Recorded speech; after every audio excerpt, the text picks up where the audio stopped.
If you do that, Lori, I don't know if I'll be able to come back. I tell you, I'm telling you.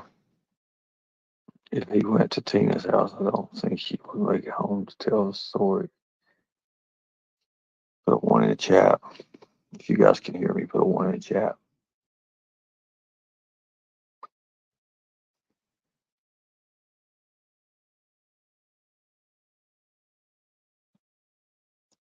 Put one in the chat. Good God, today is not.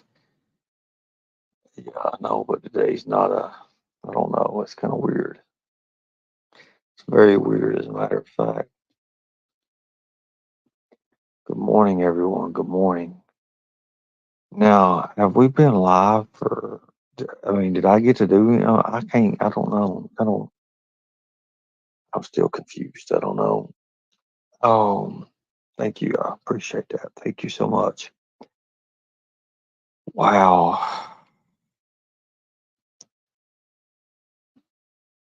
I mean, I remember saying like we traveled a little bit, and what was I going on about? I just kind of, yeah, I know.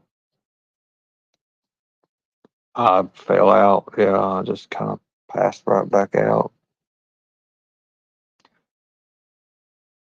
Good deal. Good deal. See, I got my Lightning Tiger. See, I got my Lightning Tiger coloring book. It's pictures of my mom, my aunt, and my uncle both all together. Well, I'm sorry I'm a sock clock that you figured that out. Sleep stream, yeah, we could. Thank you. I'm tired. This travel is getting the best of me. How is everyone this morning? I don't even really call it this morning. I mean, I'm usually up 2 hours before I am. Thank you. I appreciate it. That's good. America's Next Top Model, whatever that is. Oh, Gypsy Show. Yeah. Well, it's Sunday. Everyone is probably at church or in bed still. Well, I understand that. I can't believe I let it go. I can't believe it went this long. We've been on here 40 minutes. There's no way. I didn't get to do the. I mean, how long was I out? That's what I want to know. How long I was. You're making me yawn. Set up TTS to donate. It's not set up to donate, folks. This is a wall I put up, and I don't even have no idea. I usually take it down until the end, but it's best income. Best income is what I'm doing now. Um, Now you all know that I like to skip trace and I like to do things of that nature. And going back into it, as you all see, to be honest with you, I've put a lot of people out there. That's all I knew how to do usually, and I never really had the tools to work with. Let's just say that I never really had the resources. Now, when I was actually working for companies and stuff, I had a lot of resources. But I had to do, people donate to mess with you while you sleep. Well, that's fine. I don't care. I used to have those resources, and so I don't really have all those resources now. I have one or two now that I talked to. I talked to a person last night who wants me to do so and so and go back into that, and they'll pay me, what it's worth and everything. If you go into a skip tracing company and you try to get information, we did it in the car business, skip tracing. I understand that. I do understand that, but it's hard to get like the right people when you're looking for someone. The names could be the same. There's a big old thing about that. People actually donated to mess with me. Well, that's good if they donated and done that. That's good. I just got so much for things to go and things to do, and I wish everybody the best that that puts herself out there and tries to accomplish something. Um, I ain't gonna lie, I feel like shit. I ain't gonna lie, Lord God. But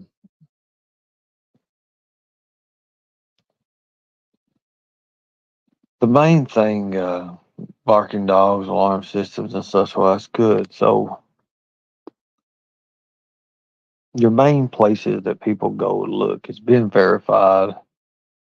Um, there's Intellius, there's Checkmate, and Truth Finder. There's all kind of little places that you can go and get these checks done. Now you may pay $20 to $25 each one a month per month. Some's $29.99. When you work with a company and you work with people who really have to have these things done, there's a thing called clear. There's Warpstone, there's clear, there's and sometimes you may pay anywhere between 1,000 to $2,500 a month for these. There's a lot of companies that are out there, and I'm not. These are not. These are the ones that actually has to have a signature. Then they can go further into looking you up. So once a signature is turned in to an agency, they take that signature and they keep that signature of whoever signed.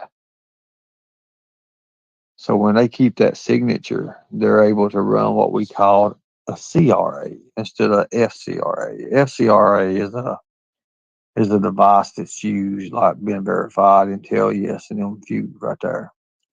But what's wrong with you, Karen? Karen's glass eye. What's up?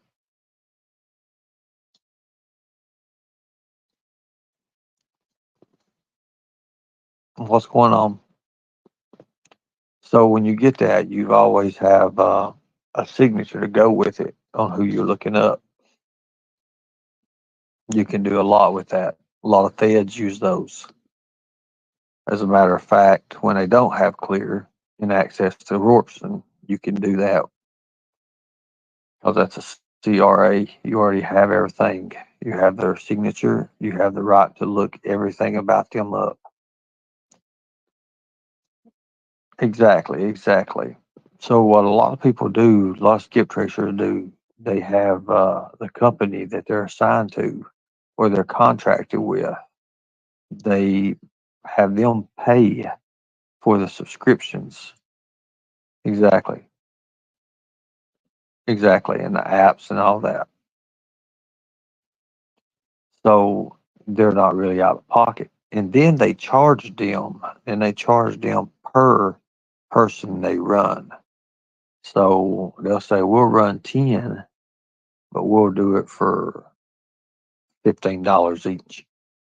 So they pile up this big money. They pile up all this money. And I'm talking about it can run into $1,000, $2,000 easy, real quick like. So what I do is I put myself out there. I put myself out there and where people know me and people already have used my services before, they know who I am and know what I do, they kind of like come to me and they cut those other companies out instead of, giving them so much. Ernie, people won't pay to be uninvited. I don't know what you're talking about. People won't pay. I understand that.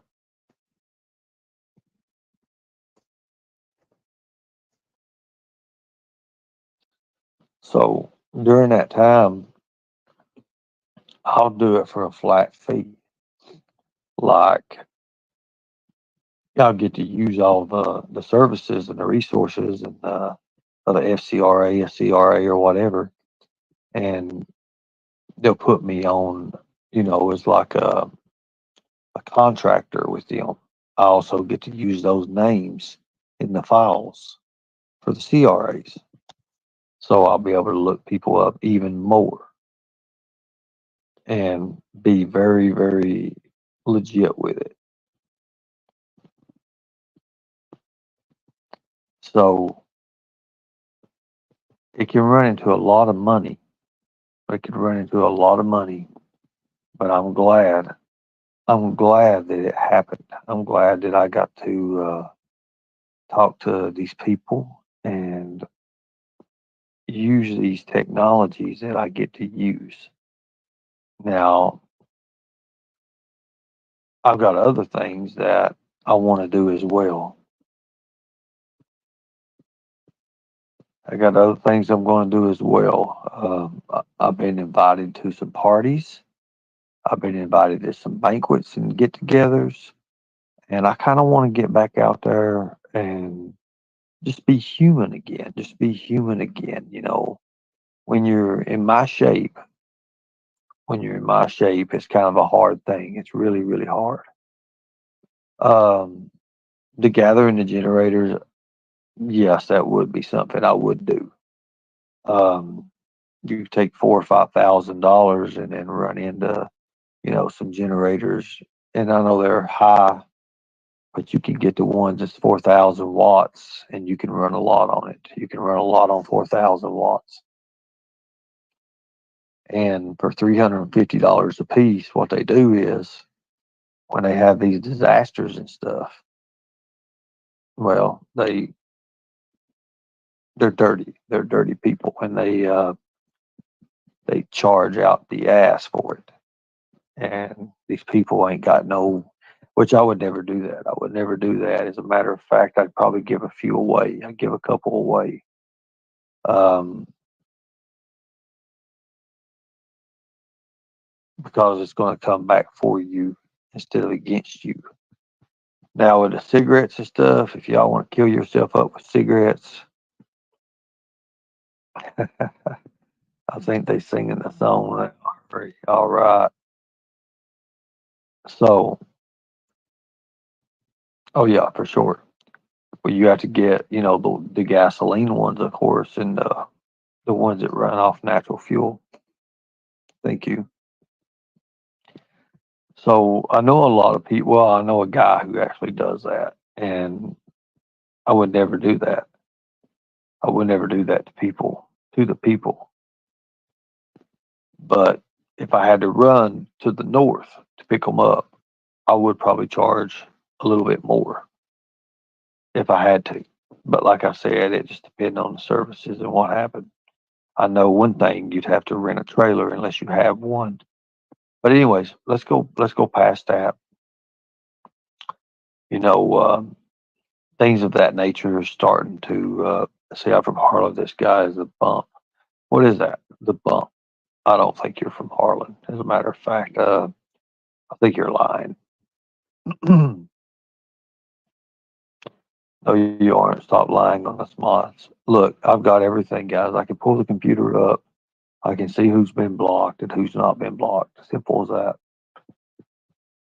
Trade is very good. This is Willie. Oh, so I'm a bump, huh? I'm a bump. Ernie, you big bump. I know. Big old bump. What the hell is a bump? Is it like in the road or something? A bump? Dude, you go around, you talk about you. Never mind. I ain't going to say nothing. I wish you the best, buddy. I wish you the best. Anyways, after that, you have these cleanup crews and stuff that come out, mostly with FEMA. And one of my actual people who handles the paperwork and stuff now used to work for FEMA. They used to work for FEMA, and they're very good at what they do. They're very good at what they do. And the thing about it is, they're good at what they do with keeping things together and more than one thing at a time. So, yes, I'm putting that together. New videos will be coming out. There's a new intro video. We'll be shooting that as soon as I can do this. Like I said, we already headed out.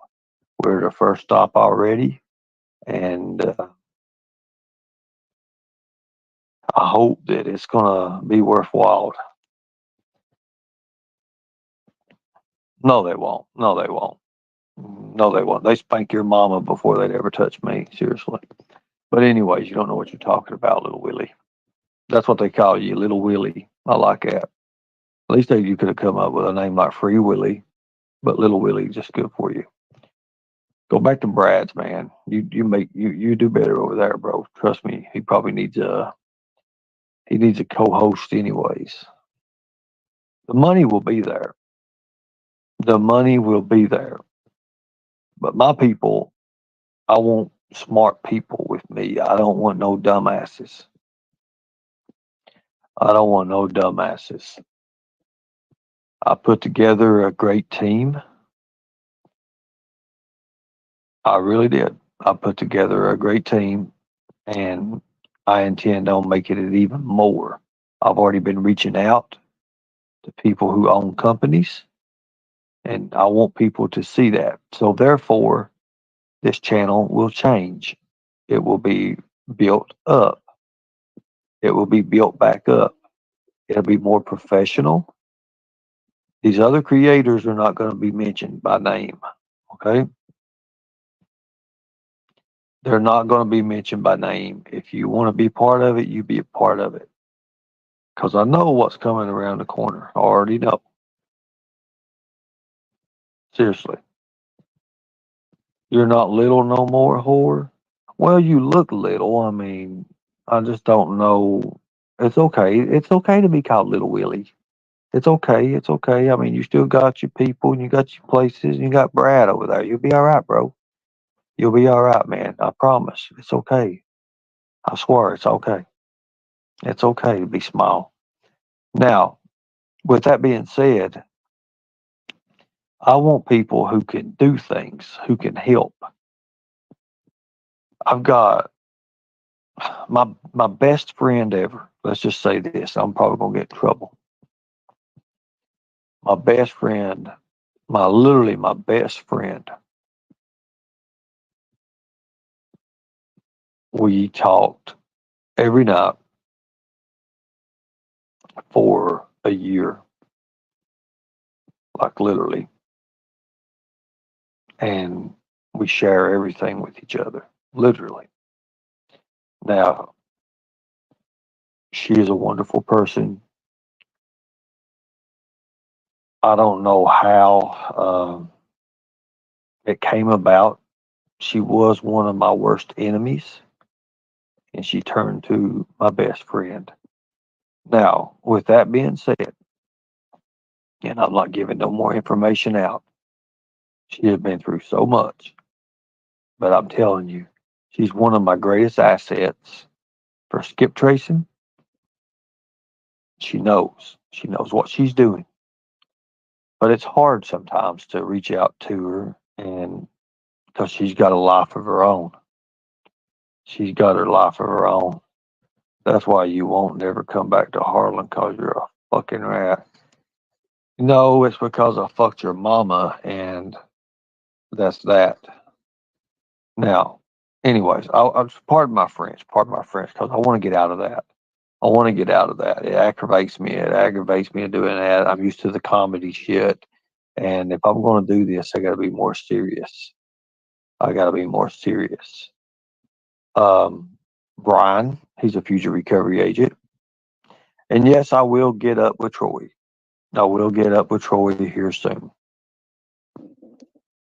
Now, I don't know what happened with, I've got a bunch of messages with Pink Bow Betty, but I told Betty it would happen. Your mom's a whore? Well, I mean, that's you, bro. So with that being said, I told people what's going to happen. I told her, hey, just a few days and you'll see. Now, I'm not going to continue on with the Pink Bow Birdo stuff.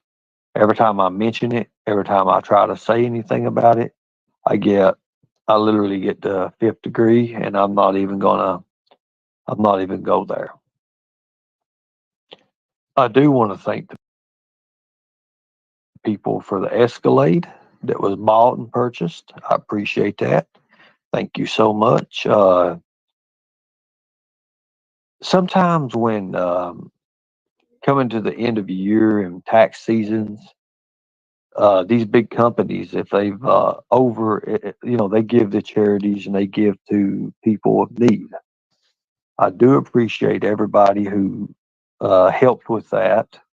I'm glad it was delivered and everything's okay. Now,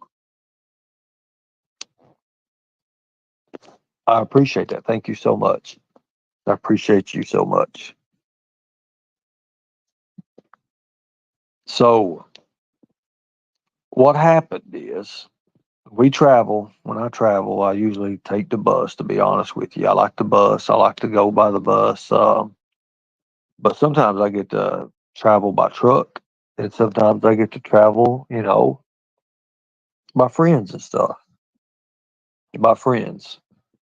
So when I get to travel, I like to have all my rowdy friends, right? To do it the way I like to do it. I don't beat around the bush. I like to travel. I'll make that known. I do a lot of traveling. A lot of traveling. Sometimes I travel a little bit more than what I want to travel, but all in all, we still travel. Where's this at here? Hold on one second. Thank you, thank you, thank you. Do do do do do do. Do. Um, mm, yeah, I'm looking for it right now. I think it might even be. I don't think it's in this one, but we'll look here. I appreciate that. Thank you so much.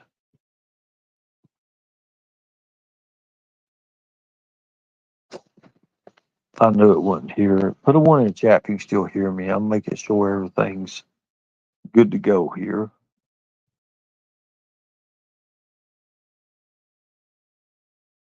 I want to show you something.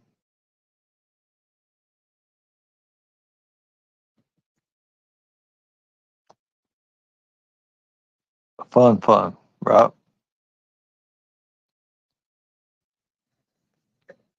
Exactly, exactly. Thank you so much. Where is it at here? I know it's not. Anyways, hold on one second, guys. It's hell and high water sometimes on this stuff. Oh yeah, for sure.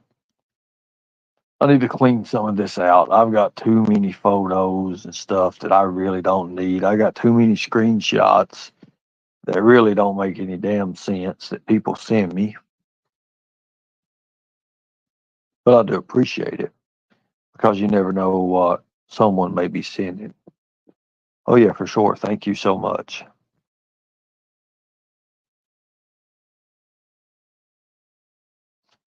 Let's see. Let me read some of these questions here I got. If you have a question, please, don't hesitate. Don't hesitate at all. Don't hesitate. I was wanting to show a few things here.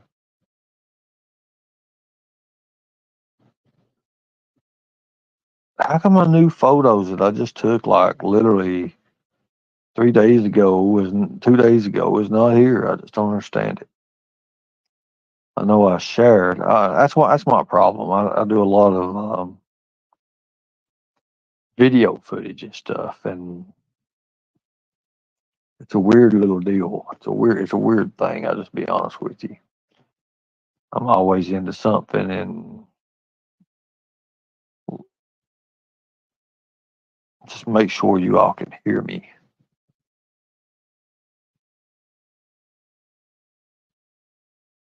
Oh yeah. Yeah, I've got to empty all this out. This is ridiculous to have files and folders for days. I've got files and folders for days, folks. Files and folders for days. Well, anyways, I want to talk to you guys about something I was going to show you. So I told you that these celebrities, that these news anchors, they're like celebrities. A lot of people don't believe that they're like celebrities, but to get close to them, they have their own security. You see, that's WGN. You can go look that guy up. He's a news anchor. This is their security team, and we was protecting him. We actually helped him and his crew for WGN. There was WGN, there was ABC, there was NBC, there was CBS, there was Fox News, and then you had your internet outlets. You had all those guys. So everyone needs to understand that that's that's what we were doing with that. Now,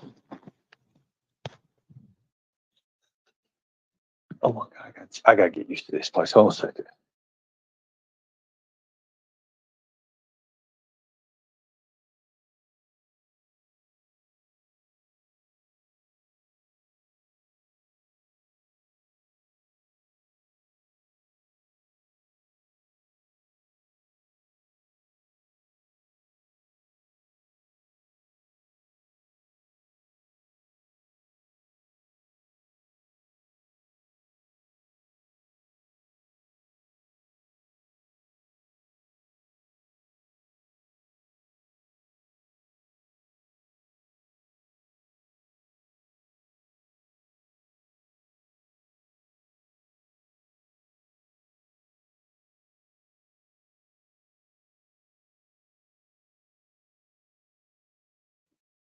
I'm actually okay with that. It's just when you have a little bit of an animal or something, it's kind of hard to travel a little bit with the animals. And I've got this little bitty dog here, and it's everywhere I go. And I'm learning responsibilities as well with that thing. Be honest with you, I never had a dog of my own. My mom's always had dog. Well, she's always had dogs until here recently, and my sister has dogs. But as far as me ever having any animals, it's I never really had any animals. Growing up, I had a lot of animals, but like now, just don't. I'm not used to it, not accustomed to it, and it's you get addicted to these little things. You love them to death, and I know a lot of Amish people. I know a lot of Amish people, especially over toward North Carolina. Um, this little dog has really helped me through my health thing. It sits right with well, it don't sit with me, and I never seen a little animal like this that does this. Can everybody still hear me, guys? Can everybody still hear me? Very important. Very important. So I'm gonna get this off here and go back to this page here. But I wanted to show you even more photos, and I think I'm gonna clean the phone out so I can do some professional videos. And exactly. So these little dogs, when you get attached to them, well, they become your family. They become your family, and I never really, you know, had time. And now here I am. It's your buddy. It is my buddy. It's my buddy. And I got to speak to another little one of my buddies that I haven't seen. And oh my God, just, the only time I ever had, a little dog or something like that was when I was growing up. My mom, she raised animals and stuff. We had Rottweilers and pit bulls and boxers and stuff like that. Exactly. And they're very loyal. But this thing, it won't sit with me. It'll sit across from me. And it sits there with its ears straight up and it watches me do these lives. Like Even when we're in hotels, this little animal, it sits over across from me and it just watches me. It watches me. It watches me a lot. So as you know, there's a lot better places in certain states to handle, certain things that health wise. The hemophilia guys is literally working its numbers on me. And it's like it wasn't as bad until last year. It wasn't as bad until last year. So there are a few little clinical trial things going on. Like I said, I don't exactly know if I'm going to do it, but by God, they're going to pay me. Hell yeah, I'll probably. Hey, you offer me, shoot. I'm the kind of guy that somebody could come up to me and say, "Hey, I got this branch hanging out here. Let me put this out in New York, Upper New York. A little branch was hanging over a neighbor's house, and he hired a professional to come and clean, kind of yeah, chainsaw be done. Well, this guy charged him $380 just for something. Dude, in the country like what I'm used to, we grab the saw. By God, we'll tie a daggone rope to a hammer, literally a hammer. We'll throw it in a tree, pull or throw it in a limb, pull it down, saw the son of a bitch, and 20, $30, you're good. But these people started, and the guy was happy. So I figured, hey, wait a minute. So I started doing odds and ends and stuff like, to build money and stuff to help out, all that. And I always done electrical. I was always really, really good at electrical. Worked in over in Kingsport. I worked for electrician, and I got to learn a lot of things. I got to put a lot of doctors' lights in. I got to put walkway lights in. I learned how to do a lot of things with electrical. As a matter of fact, when it comes to commercial and residential, I'm very, very good at electrical. But with that, you also learn, you have to be a carpenter in a way. Sometimes things don't fit. You have to understand how to make it fit. Because you never know what's inside the walls and who you're going after because you can't see through the walls. So it's really, really difficult. So I take that with me. And if as long as you got tools, and I try to keep a little bit of array of tools. I don't have the electrical tools that I once had. No, I don't have them. I mean, you're looking at $30 a piece. You got your side cutters, you got your needle nose, you got your set of screwdrivers, just things you need. You got your cutters, you got your wire strippers. There's like 4 or 5 basic tools that every electrician has to have. And then it comes, you got your ohm meters, you got your meters, you got your little checkers for your outlets to see if they've been wired in reverse. You've got all that. Now, with that being said, that runs into a lot of money if you was to have to just buy it, and your electrician's power. I mean, all that. So you don't really have that, and you don't have that access to that unless somebody's just got a hellacious arsenal of tools. Crimpers, exactly. You're exactly right. You're exactly right. When I did cable, I used to do cable and fool around with that. We had our data sharks, and it was crimpers. We could put up the ends on. There was just a lot of things that you got to have. You got to have, even as a contractor. You made your own money, but you had to have it. You got to have it. So with that being said, there's all kinds of things that you don't have where you can't do some of the jobs. If you start giving me hugs at 3 o'clock in the morning like you did last night, I'm telling you right now, it is on, Mel. No, I'm just playing, honey. Angel Eyes, how are you, sweetie? How are you? I hope everything's great with you. I hope everything's great with you. I appreciate you. Thank you so much. Thank you so much.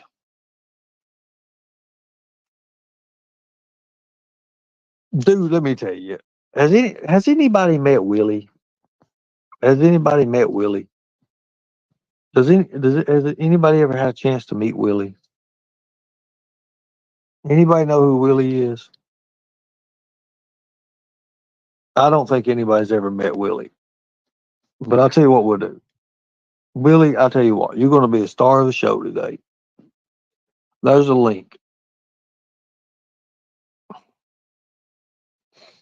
Is Willie the druggie? Well, Willie's had a few problems, but I think Willie's overcome his problems. This is Little Willie. No, yeah, who knows? Little Willie. I do not know Willie. Well, he goes by Little Willie. They call him Little Willie.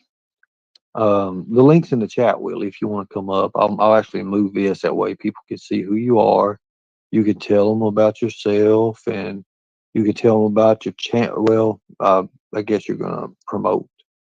What's his name? The guy that calls himself the mayor, Brad. You're gonna promote Brad. I have nothing really against Brad, but I've seen a little girl that looks a lot like Summer. You know what? I've seen a ton of people that looks like Summer, and I'm telling you, it puts you back in the mindset. Like, wait a minute, whoa.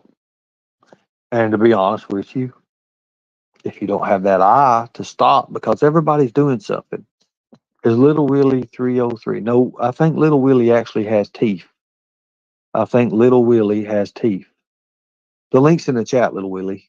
Or Willie.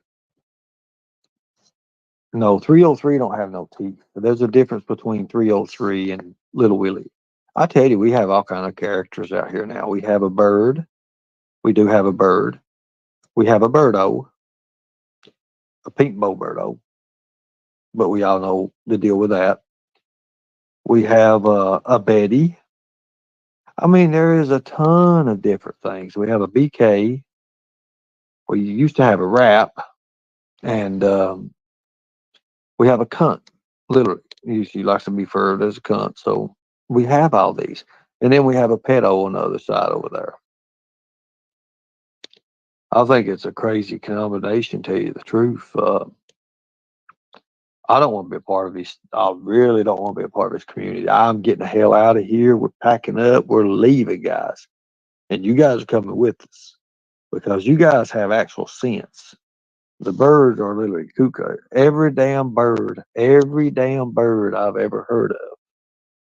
And I'm like, how can you call yourself the bird? The hell with that. We'll say the tigers. He said something about calling something the thunderbirds. I come one day, so fucking piss in my britches. I thought that was funny as hell. If I'd have been drinking something, it would have been all over who the hell was with me. I'm telling you right now, it's funny shit. And then you have your little buddy 303. Let me tell you, I made a lot of money, and cause of Bird has helped me with a lot of money, and I'm gonna make it, and I don't have to worry about all that. You know what I'm saying? I really don't have to worry about that. And I'm sitting here like, mother, fuck, if I have to get my voice even worse, than that hurts doing that. That really does hurt, but it kind of sounds like, I kind of got it going on, right?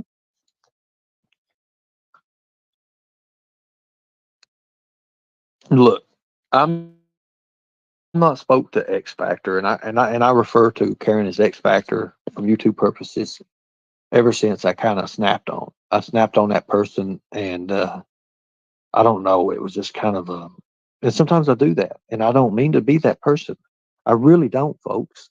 Like the other night, I had every intention on telling who every single mean girl, every single one of Jimbo's people is behind the scenes. I come one ace of just telling it all. And I was set up to do that. I was set up to do that. I was going to let it just blow people's minds and let them see who these people are. And Catlin, I just it just something that just reminded me, and I was like, this ain't me. This is not me. I'm not getting paid for this. I'm not got a contract to do this. I don't want to do this to these people because some of these people has never done nothing to me. Queen Ashley, she's never done nothing to me. So why tell out who she is? And she's probably got kids. There's a lot of people that may have something against her. I don't have anything against her. Um, there's a few. There's a few. I mean, you have what's her name? The Joe girl over there. I can't remember her last name. I've got it. I've got it all, but I don't pay no attention to them over there. But some of these people never bother me just because they got a name or something that appears on an intro or something. But it does show you're associated with the pedo, and as everybody sees it, people can see it however they want to see it. I did hear there was a bunch of posters being made, like 300 to 500 posters of Jimbo, and they're going to give them around to the schools. I did hear that. I really did. That's not got nothing to do with us or me. That's not got nothing to do with us or me. If they decide to go to Kentucky and they decide to pamper parking lots and go to the school boards and talk about how there's a pedo with a coach or something like that, that's a coach to the kids, that's them. We have nothing to do with it. So if anything happens like that, guys, in the near future, I want everyone to know that I'm not a part of that. That damn meeting, that damn meeting that most of the creators was at against Jimbo and Nicolina, I'll tell you what. I'm not into places. I went to a meeting. I'm gonna be honest with you. All the leaders go to. All the leaders. Uh, Jimbo and Nicolina was not invited. So we have about 6 or 7 different channels, and they have all these ideas. And it was about 35 to 50 minutes long. I'll be honest, and I'm just not part of that. I'm not going to be a part of that. If you guys want to be a part of that, you guys be a part of that.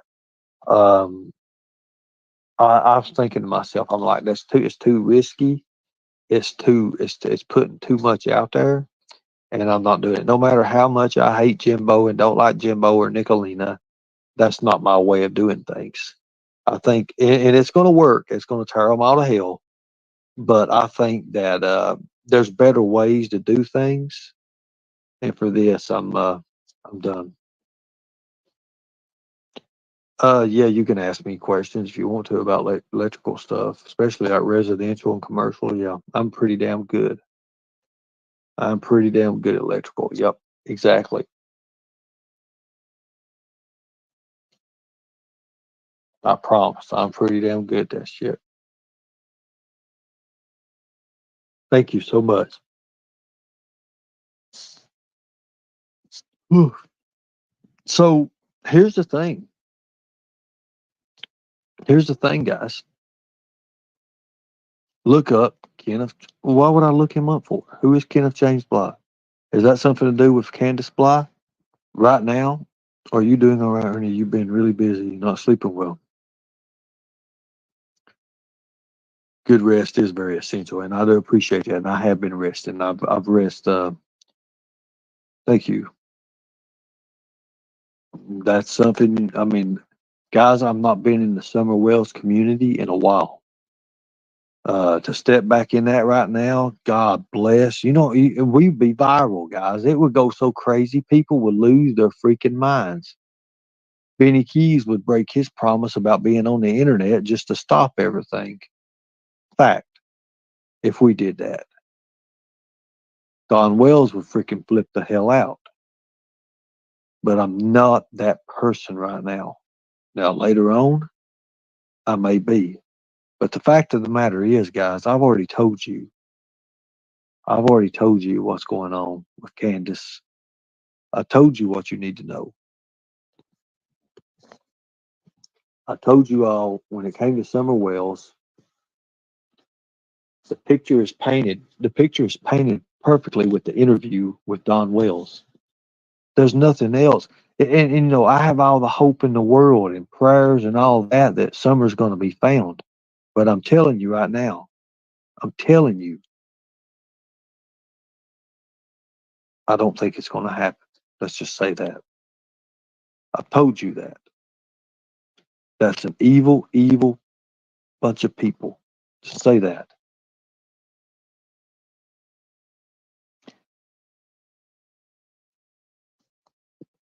You can say whatever you want to say. When you hear it from the horse's mouth and you're around it, you learn a lot about it. So I'm gonna say this: Is it worth? Is it worth going back into it to find out an answer that you pretty much 90% already know? Let's just say that. Let's just say that. Put a one in the chat. Would you go back to it? Would you go back to it knowing how things work, the money situation, law enforcement over there, and everything they're about? Think about it. I told you, I was already told, and it made twice to stay away from it. It's not Angel Eyes, exactly. Now, do we have to go there? Because I'm going to tell you right now, if she's not in Tennessee, if that's look, if the 10%, if the 10% that, God dang it, Hawkins County is not going to work with you all, okay? Hawkins, Hawkins County, that sheriff's department is not going to work with anyone. The TBI was willing to work. They was willing to work with us. Hawkins County wasn't. That's all I can say. That's all I can say. And then what happens after that? Well, we see what happens to the sheriff's son, right? If that ain't enough to tell you all that it's a operation that I want nothing of. I want nothing of. You can't just go when you don't have the resources to know. Let's just say that. Okay? Hawkins behind this case. Exactly. And everybody knows that. It's a hush hush situation. Hush hush. Real estate, land. When you look at things that, and it's sad. It's so sad. Every time something happens over there, it's going to be covered up. It's a good old boy system. Oh, they're put out to the public like you guys. They're outstanding model citizens and stuff. But behind the scenes, what they do behind them closed doors, think about it. Those closed doors is what it's at. And it's a very, very, very scary world. Now,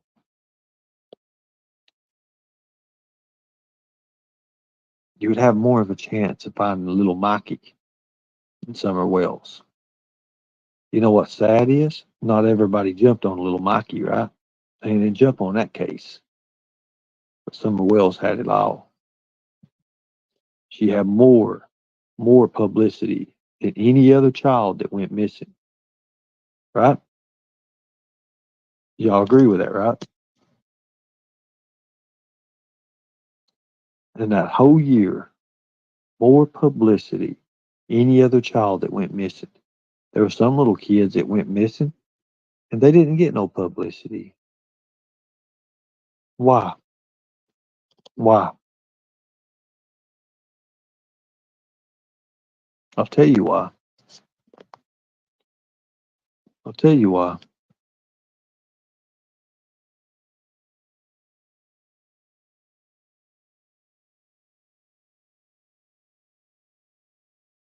I'll tell you what caught on the internet was the was Summer's name.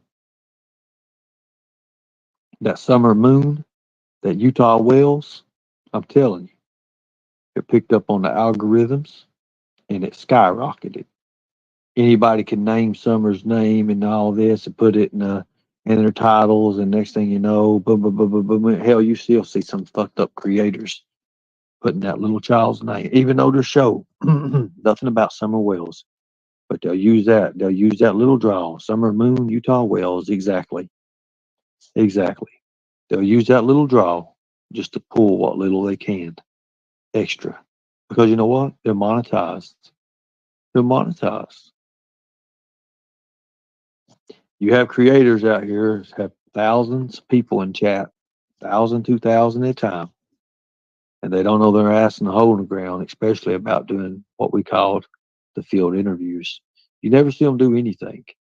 So you know what? You can damn well bet that's where I would start.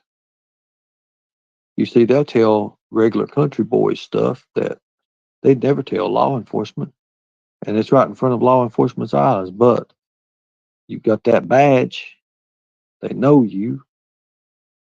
Somebody, a stranger, walk up to them, man, you hear about what happened? Yeah.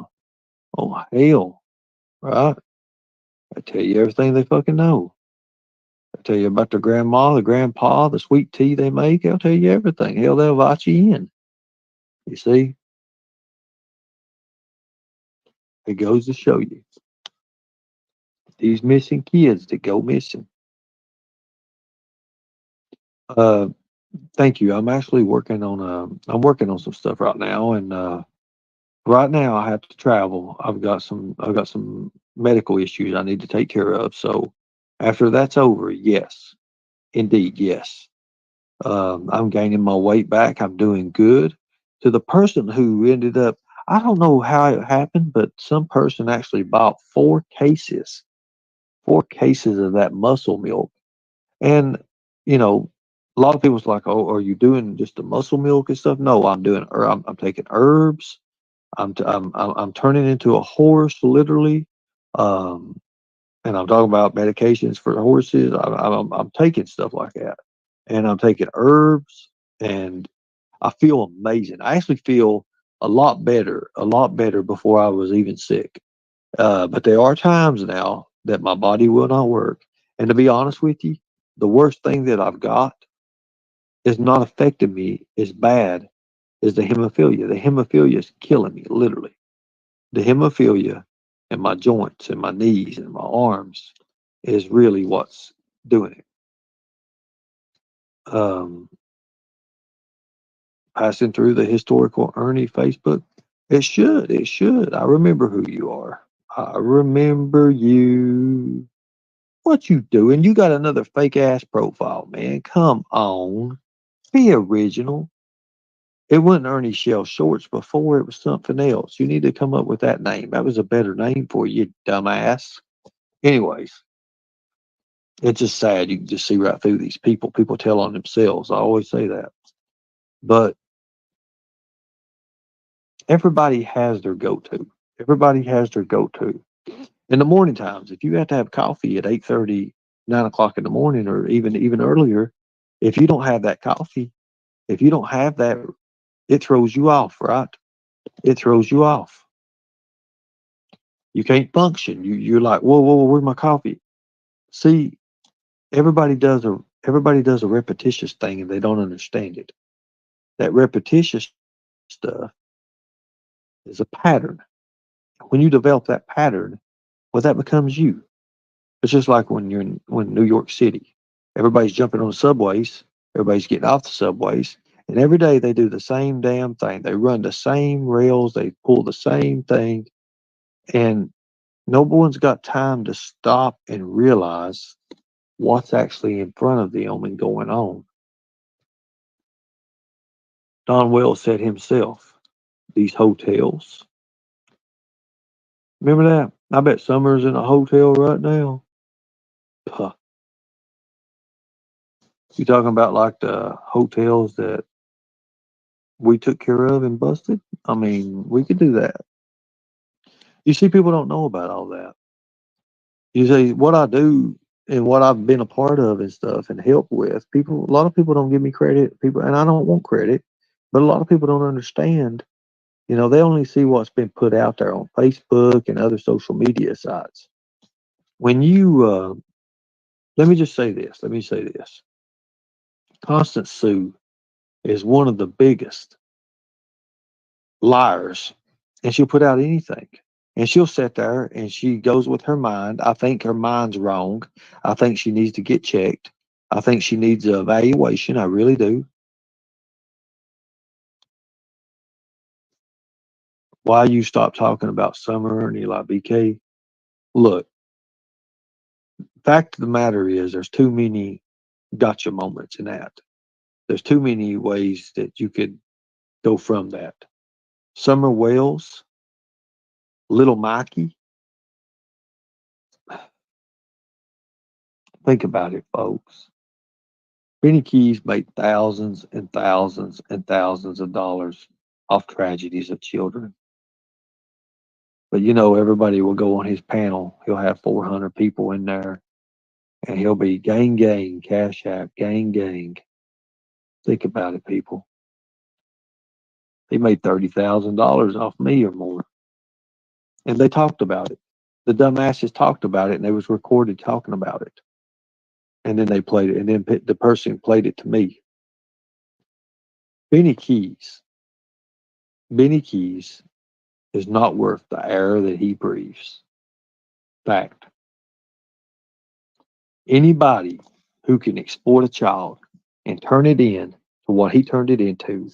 And Candace, you're a fucking loser, and you never was a real mother. I'll just tell you that. Anybody who can sit and put aluminum foil hat on and act like she's and raising money for a fucking 24-hour or 12-hour marathon, and you're taking these innocent people's money, I think that's bullshit. And every once in a while, you're Summer, you don't even fucking name your daughter. You don't help with the searches. You know, a lot of these creators, they get over there and they meet these people and they treat them like fucking celebrities when they're fucking dirt and filth. Okay, anybody. If you knew Candace and Don before the fucking public eye got a hold of it, if you knew them before then, think about it. You're not blocked. You're not blocked. The key master is here. The key guy, the coin master. I think he was the key man. Was he the key master or the coin guy? I can't remember. There's so many fucking characters in this shit. It's all raveled up. But let me tell you something. If you can take and you can exploit a child like that, you can do anything. You can do anything. It's so sad when they had those search parties out. Don and Candace is in a hotel. I'll be honest with you. Some of my family that was missing, I would be on the front line. I'd be on the front line. You see, I once took an oath, and that oath means everything to me. Whether it means anything to anybody else or not, it does me. Now, I appreciate that. Thank you so much. But I'm going to be honest with you. Most of my training wasn't military. Most of my training was executive protection. And I learned a lot, a whole lot. All of them, he was the coin man, the key, is he the key man? He's not the key master. It ain't the key master, is it? Is it the coin? It's the key man and the BJ man. Yeah, I remember that. He admitted that he wanted to, he said something about he makes more money sucking. Anyways, we're trying to be more professional here, people. We're trying to be professional. We're not trying to go into the route of it. And I do appreciate that. Thank you so much. But Candace Wells should go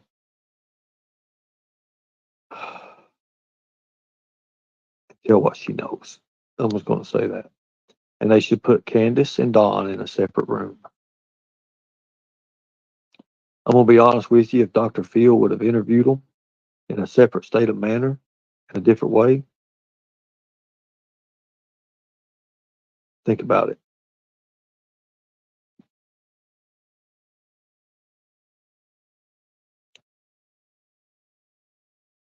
I just think there's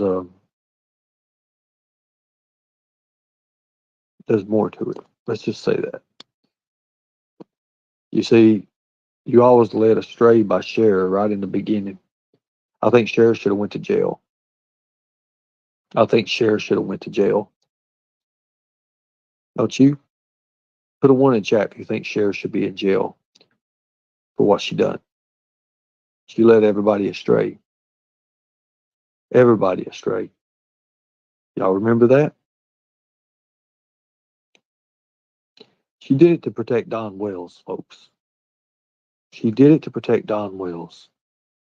And her releasing those little fucked up little balloons and shit after she made thousands and thousands and thousands of dollars off of it just goes to show you. But she's a meth smoking woman in love with the copper stealing man. Y'all remember that? Yeehaw! Remember that? Y'all remember that, right?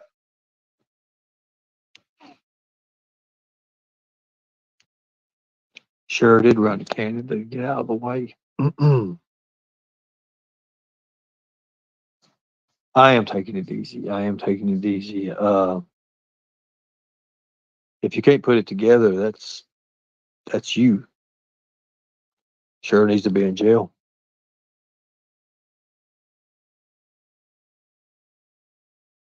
Sure, and her money daddy needs to be in jail. Simple as that.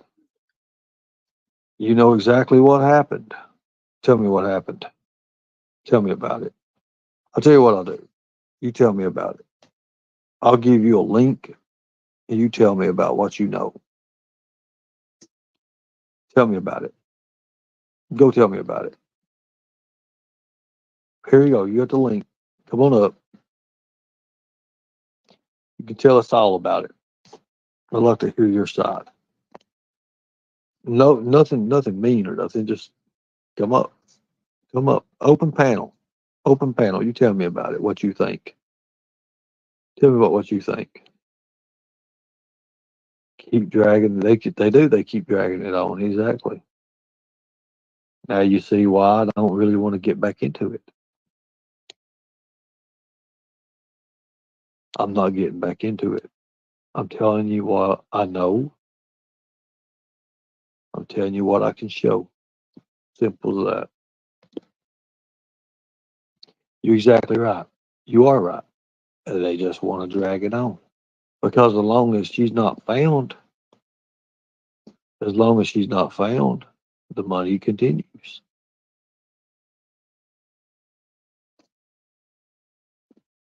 You'll never get her off. What are you talking about? Christine, what are you talking about, honey? I'm not benefiting from Summer, not at all. Never have benefited from Summer. But I will state my opinion. I will state my opinion in what I know, especially if I'm going back into the field. If I'm going back into the field, I'm going to. And I want to tell you right now, if I'm going back into the field and doing this, you damn well better believe I'm not doing it for free. I'm not doing it. I'm not putting a dime up of my own money. It's a fact. That's the way it is. I know what it's like to do that and support, and you have a team, and I will not be doing that.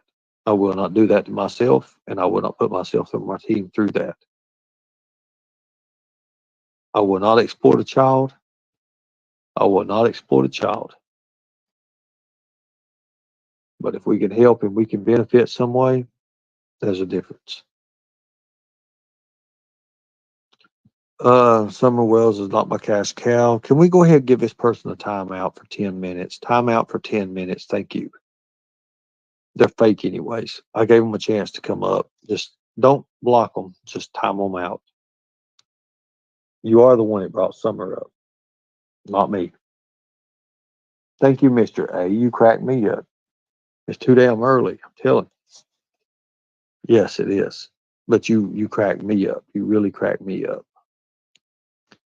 I know it's too damn early. Jody girl, appreciate you. I'm not familiar with the case. I do not know the details. Very heartbreaking to hear what happened to her recently from Ernie. Then, if you believe what I say, then there you go. I have no reason to lie to you folks. I don't have no reason to lie to you. I will do things that these other creators will never do because they're not capable of doing, and I do. I had that training. Now, these other assholes are still in the bed right now. They wouldn't even know how to get up if it was 8 o'clock in the morning to save their life. I get up at 5 and 5:30 every morning, 4:30 sometimes. I've been traveling tonight. I've been traveling. We traveled 4.5 hours. I ain't had much sleep. The sleep I did have, it's been crazy. Yeah, exactly. It's been a very, very crazy thing. I've already spoke on that. I'm not speaking on that again. You all can take it, turn it however way you want to turn it. I've got things to do, and I really don't need that. Law enforcement should have put roadblocks, stopped all pickups in the area, and put the boys in custody way sooner. Law enforcement give them enough time to get away with everything. I'll just tell you that.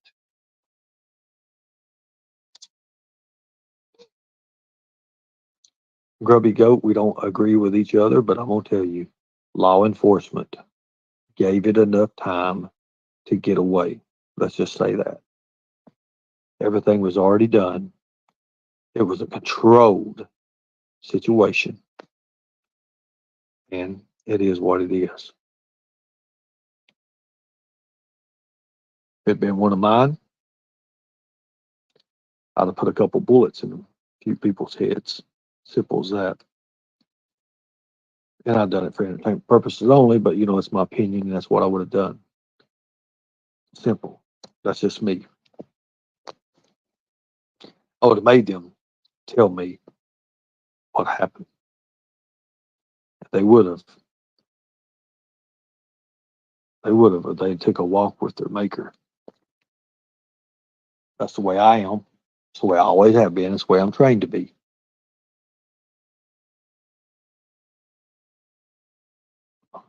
I'm up 3 or 4 days straight. When I go sleep, up on it for an hour. Yep.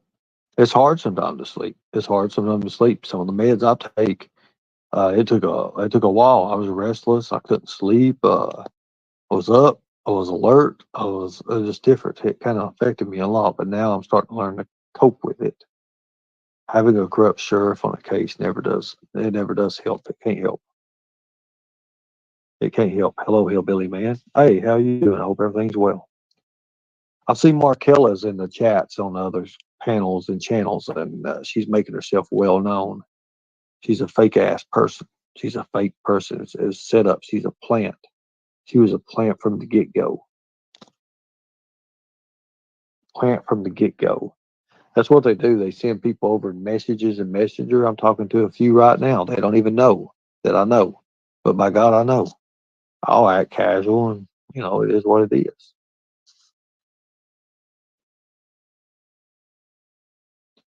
Ernie, you was in Georgia yesterday. I think I saw you at a gas station. Was that you?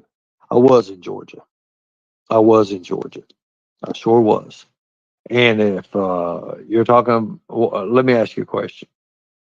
What color vehicle, or what kind of vehicle was I in?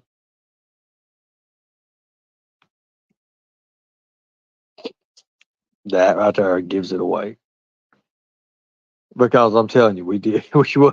We was at a gas station. That we really was, and I've got a story about that. A black Dodge. Yep, you might have. It might have been me. Just be honest with you. Depending on what part of Georgia. Literally, it depends on what part of Georgia. Where you located at? Because we took a different angle. I just say that. What part? Which? Where you located at?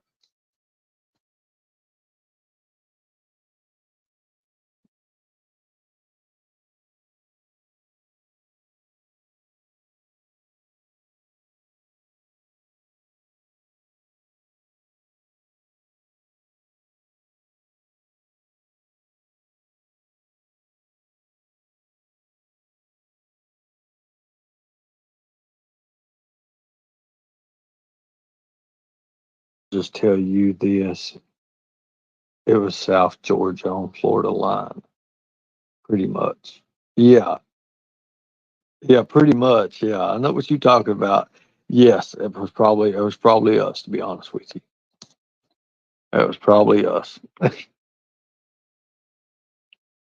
So we had a flat tire. We pulled into the gas station. Um, the size tire that's on the truck. Well, we didn't have a spare. We didn't have a spare. We had the damn dummy, and well, we got gas. We pulled up. We pulled up over to the air place there. We was getting there.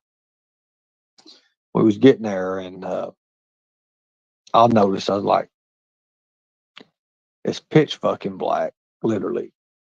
So we turned the lights on top of the truck, turned the lights on. Where's three of us? See, there's three of us. We got out. We were looking, we were checking the tire out and everything. Um, we pulled the damn donut pretty much. It's a size smaller tire. It's a little bit different. And here we are, we're putting that damn thing on. So we got to where we're going. And I'll just say it wasn't a few hours, but we actually pulled it off.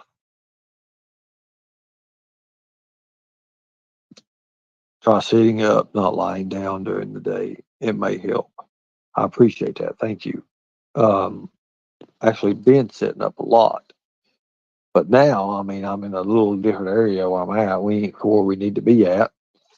Um, we have a person who has been kind enough to let us let us borrow their place, and we're going to be in we're going to be in Florida. I'll just tell you, we're going to be in Panama City.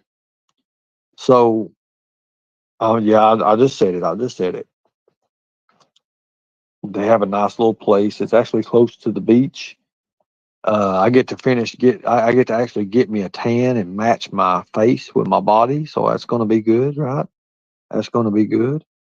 That's going to be amazing right there in itself. Um, we'll probably be there for what, 2 days, I think. I think we're going to be there for 2 days. And then, again, I'm waiting for a few things to come through.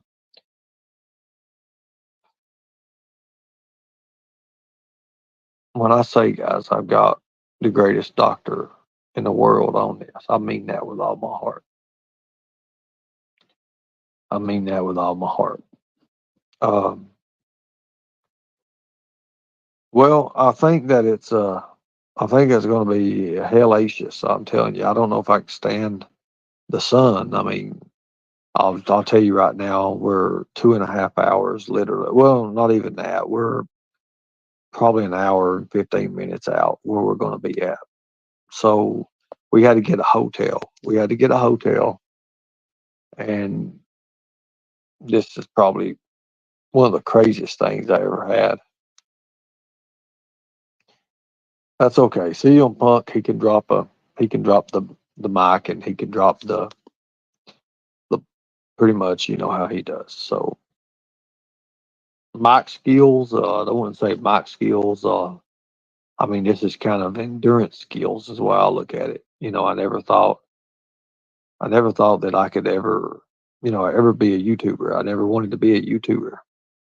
I set out for a purpose, and I used what little training that I had and developed even more by going through classes and going through seminars. Seminars is what really, really helped me shine. Uh, Going through Byron Rogers was probably one of the best benefits. And then there's Joe Larness. He was you can look him up. He's Secret Service for Bill Clinton. So having all that security training, and then I'll never forget Larry. Larry is the man. Larry's former retired Air Force, and I'm telling you, anybody want to come up with him when it comes to versus with a pistol, you're not going to beat Larry. Uh,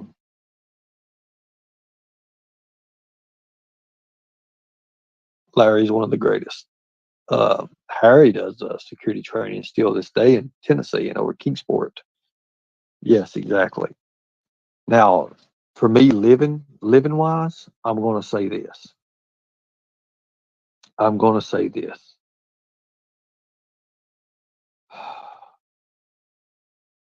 Tennessee is still what I consider my home. I love Tennessee. I love the law in Tennessee. I love the people in Tennessee. It's a different state. It's a different world, and you have Gatlinburg and Pigeon Forge. What more could you want, right? Anytime you want to go do a zip line, you can go do a zip line. Ernie and CM Punk face to face. I actually think I could get CM Punk. To be honest with you, John Cena would burn me up, but CM Punk would he would lose. That's why you had all those bathing suits. Those are for you to wear while you're on vacation in Florida. No, what that is, one of my friends has all these bathing suits, and he's like, "Hey, could you help me sell these?" And I'm like, "Yeah, that's fine. I'll help you do whatever you want to do. I'll try my best." And sure enough, I've got a person who's getting ready to buy a few of them, and then if anybody else, if any ladies, you know, she does work with you. She does work with you. It's these some of these are $60, $65 bathing suits and bikinis, and I don't know, hell, I'll just do it like this right here and just show you. I mean, I'll put them up here just to show you all real quick, like.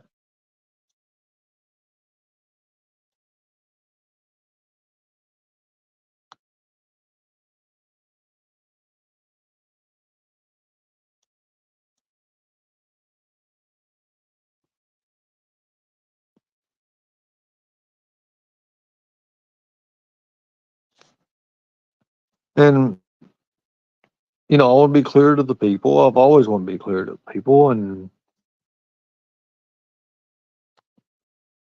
helping my friend. Just she's got a business. She's got a couple businesses, and she runs a lot of things. So, you know, I'm not going to hurt nobody by saying, hey, I'll let you put this on my show. You can put all this on my show. It ain't going to hurt me. It ain't going to hurt me a bit. You can see they're beautiful. They're brand new, still with the tags. Still, I don't know how the tags. I bet she's probably got 500, 600 pieces of anywhere between extra small and I think it was like double X or something. But you have to understand. There's a so let these load up. I believe I loaded too many. I've loaded like 25 pictures. Oh, this might be connecting. Thank you. Just taking a while. You can see. I want to be clear to you people. That's the main thing I want is clarity. And Constance saying something about the tape crotch area. Well, every one of them has tape, sticky stuff, or I don't even know what it's even called. They're here just the samples and stuff like for people to look at. How is it that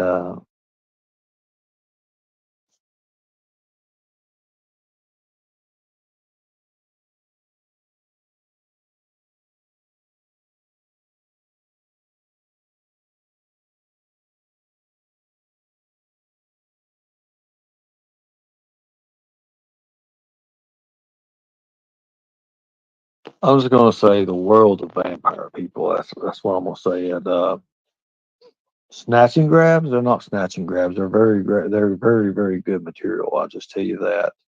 They're badass. They're badass. You can see some of them here. Some of them comes in like little shawl things or whatever you put over your body, and I guess that's Caribbean style stuff. But anyways, for what it is, it's well worth it. Well worth it. Oh yeah, you've got more pictures. I know you do. Yeah, I do. I've got a lot.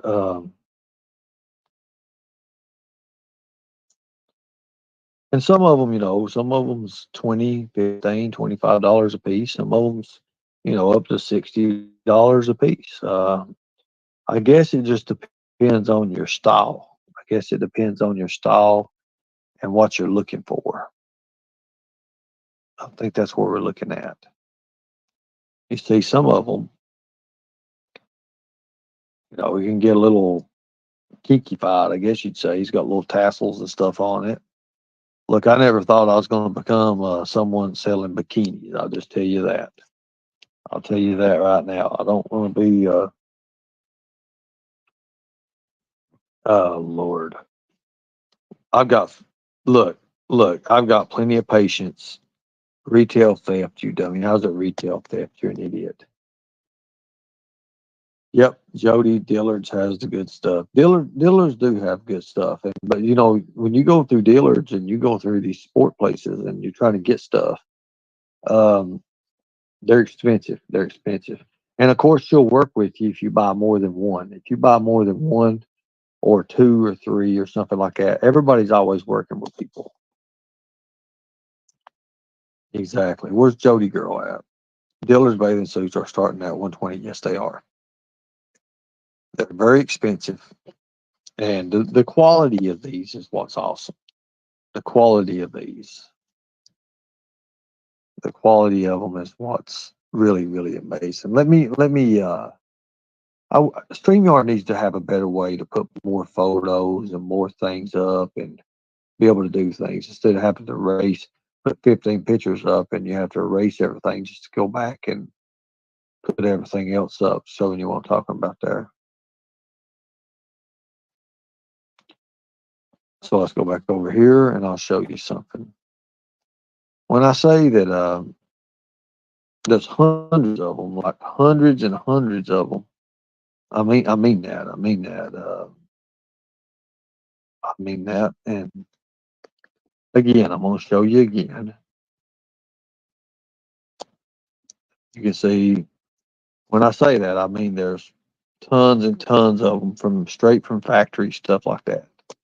Anywhere between extra small to extra, extra large or something like that. And they run true to the fit. So if you are a small medium, then you're going to wear a small medium. If you wear a medium large or something like that, then you're going to wear a medium large. That's, oh, yes, thank you.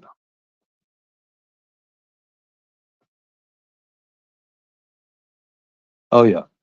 I'm telling you, it's been crazy. I would not spend $100 on clothes and shoes either. But for $20 or $25, that's what they sell for. So you can go from there with that. It's not Goodwill, no. But everything still has tags. Everything has what you need. That green piece, I'll be honest with you, it's got like a little throw over. It's got a little strap that goes over. And instead of using the back pieces, you can use the corner pieces. It's pretty badass. I mean, I think it's pretty hot on a woman. But like I've already literally helped her sell uh 3 or 4 pieces already since when I throw them up there. I don't know. I don't know what to call it. Look, do I look like I'm a beach person and do I look like I know anything about bikinis? I don't. Look, I got stuck in the middle there with a little tape set in the crotch area, and I swore up and down. I was like, why would somebody put double-ended tape here? So that goes to show you. And I still don't even know why. Why do you put? Is that just to keep it clean and everything? That way nobody tries it on and it sticks to their hoo-ha or something? I don't know. Ladies, you all know anything about? I mean, you all know more about bikinis than I do. She's like, well, you just got a lot of followers and a lot of women, and if you, I'm like, okay, well, let's do this. You send me some pictures and I'll put them up for you. Let me know what we're doing, and then I'll give it to you. Whatever you want to do, you could, it was just sanitary reasons. Okay, that's what I thought. Well, why don't men's have anything on the crotch area? Well, why don't men's stuff have crotch area stuff? Hell, every pair I ever picked out, I ain't had no sticky thing on my crotch. So you can try on without, well, men's don't have that.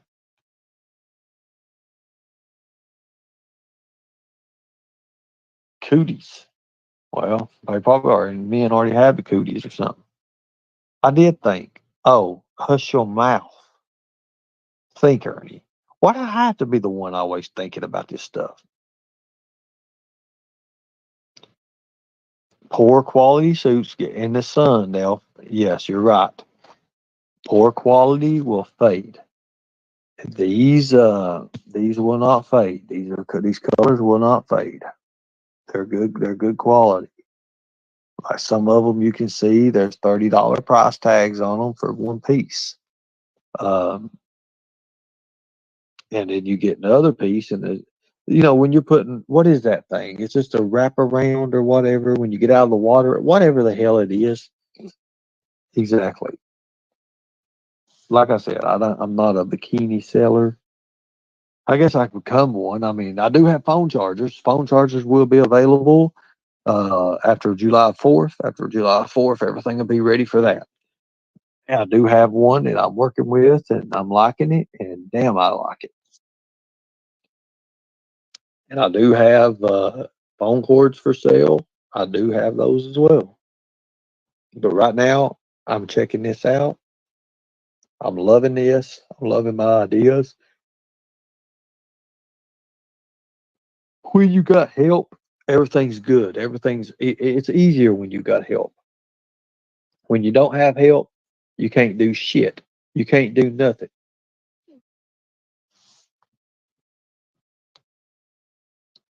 Show me. Show me where Timu has this same product. That goes to show you don't know what the fuck you're talking about. Um, you don't know what you're talking about. Timu does not have these. That goes to show you. And I'm gonna tell you right now, I've ordered stuff from Timu before. He is rude. They're very rude. I've ordered stuff from Timu before, and it be great. And then I order the same product again, and it be useless. So I'm telling you, I was like, well, I'll end up going back to the draw board on this, and I'll end up losing not much, of course, but end up losing. You get what you pay for. Exactly. You're exactly fucking right. And what I do is, with my stuff, I buy in bulk. I buy in bulk, and I have it customized with a license, and I have the card sheets and the sheets and the wraps and stuff that's sealed. It's wild. Ernie, you walking around with a big suitcase stuffed with junk. I'm actually not walking around with nothing now. I do ride around now, having fun with that. And no, I don't have any junk in my suitcase.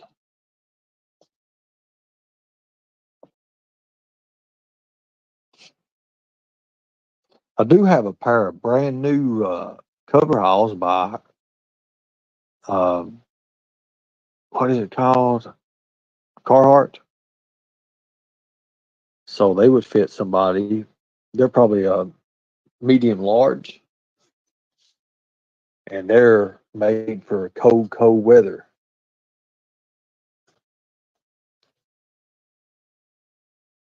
No, I don't sell out of my trunk. Raider Rich. I'm gonna tell you the sunglasses I'm wearing. One of the best pair of sunglasses I ever had, and I go through a lot of sunglasses. Is the ones I've got on my head in that last photo in the community post. I gave literally $1.10 for those, and I'm like, if I break them, hell, I ain't nuts on it. I don't buy nothing online if I don't get to see touch it. I understand that. There's a lot of people that don't fit the fit. I don't get it too many. There's a lot. There's a lot. You're right. You're correct. But they have we. Here's the thing. Here's the thing. When you have trust, that's where it all starts from. I told her I put them up on my show and see what they happen. See what happens. If people want to buy them, they go through her, not me. That's the thing. They're very good quality. They're the ones that you can be out in the cold weather, and they actually withstand the cold weather. So I mean, they're a couple hundred. I mean, it's like $150, $160 a pair of them, but I've got a set that I'll never, ever, ever use. And, you can go from there. You can think about that.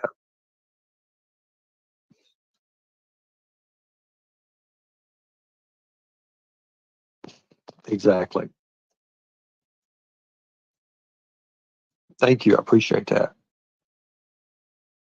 Are you really going out and going to the beach? Yeah, hell yeah, I'm going to go to the beach for about 10 minutes because that's all I'll be able to take of it. I won't be able to breathe and I'll have to go back and go in. Yes, exactly. But we got an hour and 15 minutes before we get there. We had to literally stop at a hotel and get some rest. Are you going to try to stream all day today without a point bomb? I'm gonna try to do it. I'm gonna try to do it today without a point bomb. Exactly. Everybody thought that I was going to get struck for that. No, no, I didn't get struck with that. I got a new little technical guy who helps me out, and I like turned it over to him, and it's pretty much cool.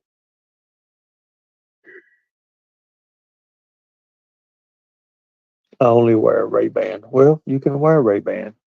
That's good that you get to wear Ray-Ban. Male X. I've not been on the beach in a long damn time. Florida does have sharks. Yes, they do. Yes.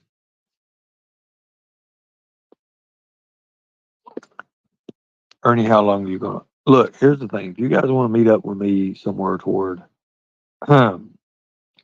Panama and toward Pensacola, toward them areas, I wouldn't care to, have maybe meet up with some of you guys. I'd like to actually have some people, take photos and post online.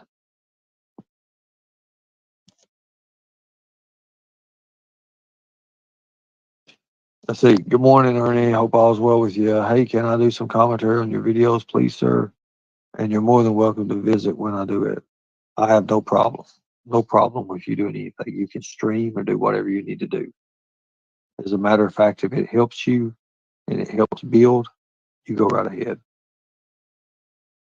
Even if you hate me or whatever, you can still do it. Thank you, cuz I appreciate that. I wore Ray-Bans and locks and Oakleys, even gargoyles no more. I have enough. Look, if you have all them shades, you're gonna be sending me a good set because I've got the ones I got now. But like I said, when I go out and really want to pimp it out, you know what I'm saying? Well, if that ever comes back to that, I want to need a nice pair of shades because it's bright as hell already outside. It's bright as hell and it's 9 o'clock. It's almost nine. Anytime, anytime. As a matter of fact, what is your channel? What is your channel? Has anyone subscribed to this person? Can we put a link out for people can go and subscribe?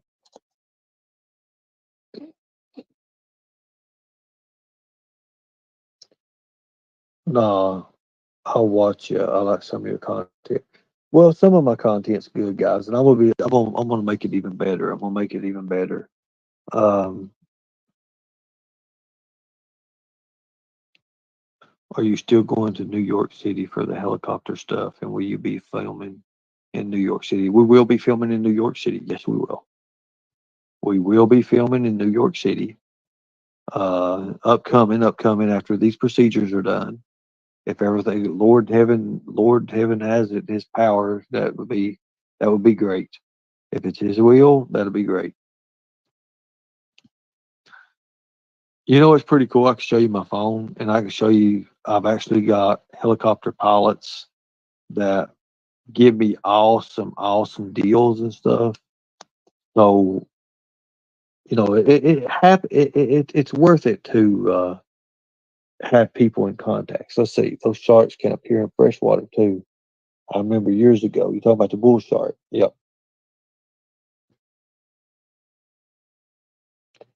So I will be saying this.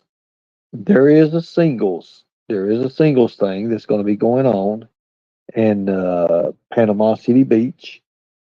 It's $100 for interest, but you can drink anything and everything you want, including alcohol. It's all paid for. The aquarium and everything with that is paid for. Everything is paid for. Once you pay the $100 fee, um, you'll go. It's like a party. It's a party, and it's in a few months away. I actually got invited to that damn thing, and I'm like, I'm not going to be paying no $100 for a singles club.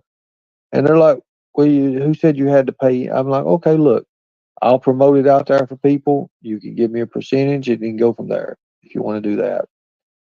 But for you ladies that are single and men are single, it's $100. You can drink all you want. You can eat all you want. You can do all of the above. The aquarium's free. You can walk around, and you don't have to be. You don't have to worry about it. I think the aquarium and everything's already. It's what it is.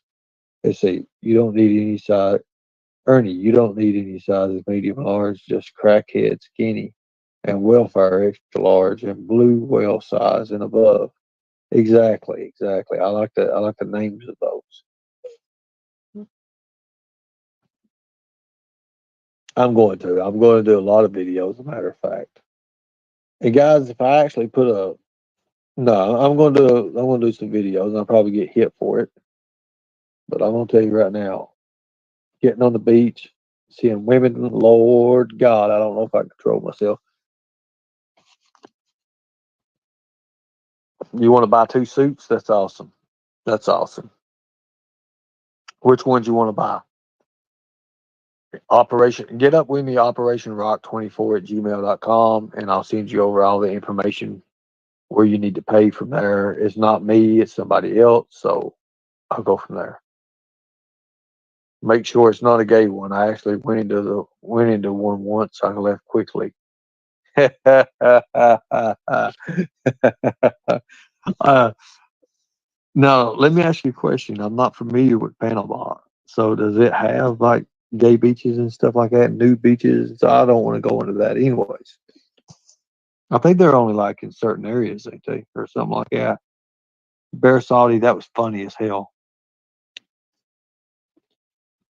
Make sure it's not a gay one. I accidentally went into one once. I left quickly.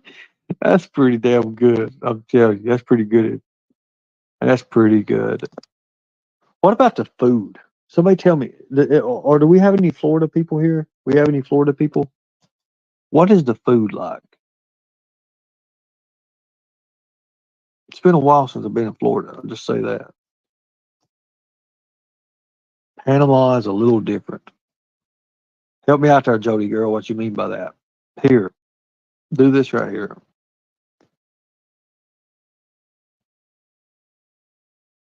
I got a couple things I want to do while I'm here.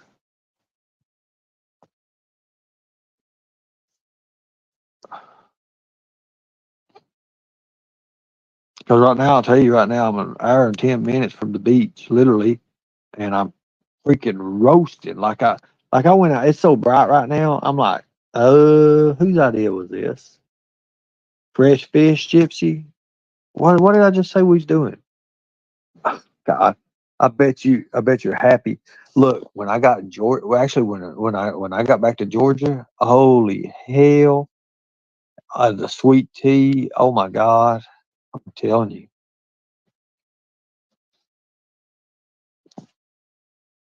biscuits and gravy all day. They have biscuits and gravy. Awesome. Wow. Last time you was in Miami, I was in Miami here last year. Butterfly shrimp's good. What about breakfast stuff, guys? It's breakfast right now, and it's on a Sunday morning for breakfast.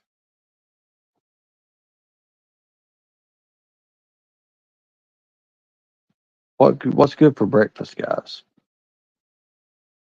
Panama City. Yeah, you like the jumbo shrimp? So I take it that anywhere in Florida, the jumbo shrimp is good, right?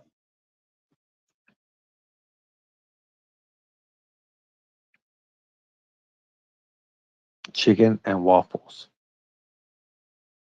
Okay.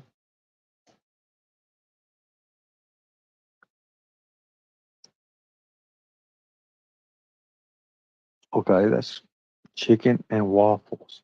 How the hell you eat a chicken? Well, I guess that's just something y'all can do. Hell, you're gonna cut grass while it's still sunny. Chicken for breakfast? Seriously? No, I don't want nothing like that. I tell you, um, I want something maybe like an omelet with some ham and cheese or something like that, maybe for breakfast or something. I don't know. Uh, or I wish I had one of those old country meals. I ain't had one of those in so long. Well, actually, Southern Girl fixed me some biscuits and gravy, and let's see, biscuits, gravy, sausage, bacon, and the damn plate was like overflowing. And I'm like, she's got those big old gigantic plates, and she's like, "You're gonna eat." And can you imagine seeing her come through there? And it's dark already. It's not even. It's because she gets up to crack of dawn. The rooster crows. She's up. As soon as the rooster crows, Southern Girl's up, and you hear her in the other room. She's moving around, bumping into shit, and she fixes breakfast when she's in a good mood, anyways. And it was pretty good. It's pretty good. You could hear you would know by her steps because she wears big boots when she's getting ready to go to work because she's like this, over these animals and stuff like that. She's like a, what is she? God, animal police. And you could hear those boots. And I'm telling you right now, and I'm not lying, and I'm not just making it up. But Southern Girl is the strongest woman I have ever seen in my whole damn life. So Southern Girl, she cooked. Every once in a while she cooked like that, but she helped me out with drinks. I'll tell you that, and I'll never ever, I'm very very thankful for that. Very thankful for that. She helped me out a lot. She really did, and I'll never hate that. I never hate on her for that because I was dying. I was literally dying. I couldn't move. I'd walk 3 steps and collapse. I mean, it was bad. It was really, really bad. I was telling everybody I don't want the meds. I don't want this med here. I don't want that med here. I was arguing with the doctors on the phone. I was not myself. I was not myself. The best thing I could have ever done was when I left there is I went to New York and got on the right kind of meds, the meds that I needed to be on. You don't remember 40% of the trip? I got a friend down there that owns one of them wild exotic places and stuff. So I don't know what they changed it to now, but he used to have a couple tigers and some snakes and lions and freaking crocodiles and all that shit. So I mean, got like a little party. Did she give you 10,000 when she had? Oh, 10,000? No, she did not give me 10,000. For 1,000, she did not. No, I don't know why they said she. I've heard that too. Um, no, she she was friends with a few people, and they didn't like me, and um, but that's just that's what it is. So because these people ain't who they put out to be, you know. Like I said, Leslie and Chaotic tried to set me up at that party of Jimbo's going out there when he donated everything to the survivors or whatever, and they each got $30. Fuck, I could come up with $30 in my middle toe. Making my dog her birthday eggs now. Ernie, I'll email you. Thank you, Jody girl. Thank you so much. SG drove me to the bus stop. Yes, she did. She helped me. Yes, she did. And the thing about it is, when she, there was a lot that was, said about, but like I said, the most important thing I got out of that is not to fuck with Southern Girl because she's stronger than any man that I know too as well, probably. She picked up a 200 some pound cow, put it on her neck. And Southern Girl ain't that big. I mean, she's big, but she's not big. Like she's hefty. Like she's not hefty like in big fat, but she's muscle. And she looks good for herself. She looks really, really good for herself. But we was playing, and you know how like you see the punch bugs and stuff like that, the little beetles and stuff. You punch somebody, well, she hit me. I was riding in a vehicle with her, and she said punch bug. What the fuck? Bam! And she about knocked me through the damn door of the damn side of the vehicle. I'm telling you right now, she hits fucking hard. I seen her get mad and hit a wall, and that son of a bitch, the wall about cried. I swear to God, she is strong. And she was barefooted, and one of the cows got out, jumped the fence or something like that. And I'm like, get a rope. There was already people pulling in and backing up, and they had their pulleys. They put the cow in the pulley system and around its neck. Shit, she wouldn't do that. She got up under that son of a bitch and she just lifted it, and I watched her feet sink in the ground. And that dude was like, and he had a cowboy hat on. There's cowboys and stuff.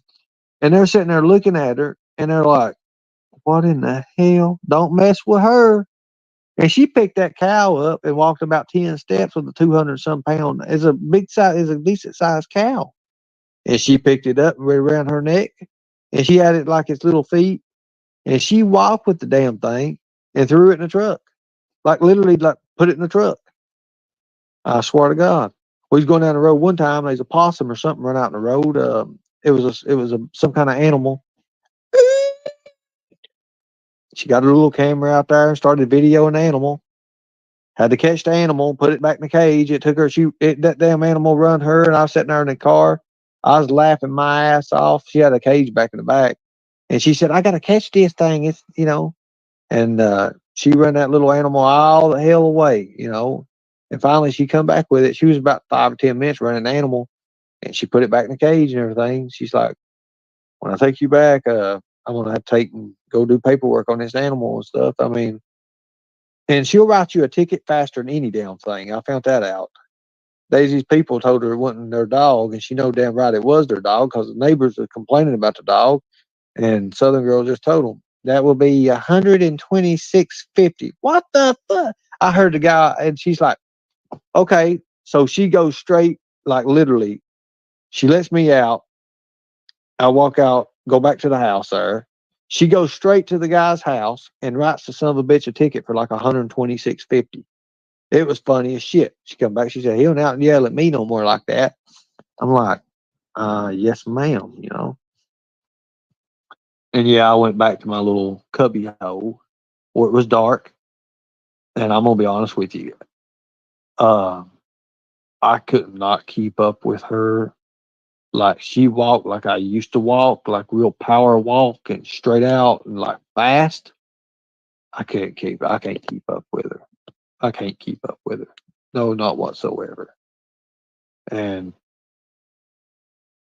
I mean, she's strong. She's very, very strong. That's why I said if she gets a hold of Nicolina, I would put $10,000.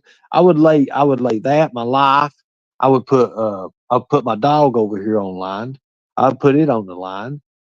Southern Girl would break her up. I mean, like grabbing her. When you work on a farm, you get this like enormous strength. Oh, I'll tell you one. The hay. We had to pick up hay every 2 days for the animals. And here I am. It's got this rope, this little twine. I'll call it twine. You got this twine, and it hurts your hands because the hay's so heavy. Well, shit. She would grab it out of the trunk, one hand hook shot it, and the son of a bitch would go over the fence. Here I am coming carrying it and everything, and I'm like, let it down, hack it and everything, and just start throwing hay. I'm like, here, cow, and throw the hay at it or whatever. The little dog goes with me everywhere. It does. And the bad thing about it is, Any kind of little noise that it hears, it barks. And it's got a loud ass bark for its size. I'll just say that. I love the little dog. I ain't gonna lie, I love it. It's the it's the perfect picture dog. It's the perfect video dog. You sit there and you lights, camera, action. Some bitch looks right at the damn camera. It don't matter where the camera's at. Did you stay in the room so SG wouldn't put you to work? No, I did my part. I helped a little bit what I could. I'm gonna be honest. I couldn't do much. I'll be straight out honest with you. Um, straight out with you. I couldn't do nothing at all. I'll be honest with you. I wasn't on no meds. I was literally pale, pale, pale. Um, I was 113, 114 pounds, dying, literally dying. And I couldn't move. I couldn't move at all. Did you meet Tracy and how was Tracy? Tracy, Tracy was great. Tracy was great. She was awesome. All that other bullshit and stuff. No, I've heard shit that on panels and shit, and I'm like, no, no, no. She was a great person.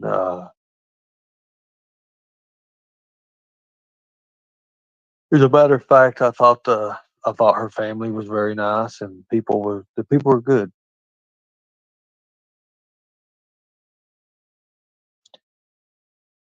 I understand that kiki eyes, but when you can't do nothing, you can't do nothing. And I couldn't do anything. I'll be honest. I can do stuff now, but I couldn't then. A few months is a big, big change. She used dewormer. Wait a minute. She used dewormer on you and got you back up on your feet. No, I don't know about dewormer, but I'll tell you, antibiotics maybe. Non-play. But no, I didn't use no dewormer. Nothing like that. I'm probably using dewormer now, and I don't know why, but keeping straight and everything, pretty much to keep myself up. But I'm telling you right now, this stuff that I'm taking now, and everything that's been mixed with it. Oh God! And then of course the doctor, the new doctor, pretty much throws stuff in with it, and I'm literally everything that we're doing now is alkaline water, which I which ain't been drinking much of it here a little bit, but Finban and the cybermectin stuff and there's a few experimental stuff here laying. I just play it. Oh God. So yeah, I feel a lot better. But like when I go down, guys. I mean, there's nothing I can do. Right, right. I understand that. I didn't even want to do lives. I didn't want to get on the phone. I was so sick. Like I was hurting so bad. I was shaking and I was like, I couldn't hold the camera. I couldn't do videos then of anything because my hands were so shaky. I couldn't even open a Pepsi. I couldn't open a drink. I couldn't twist a lid. I couldn't do anything, like really anything at all. Um,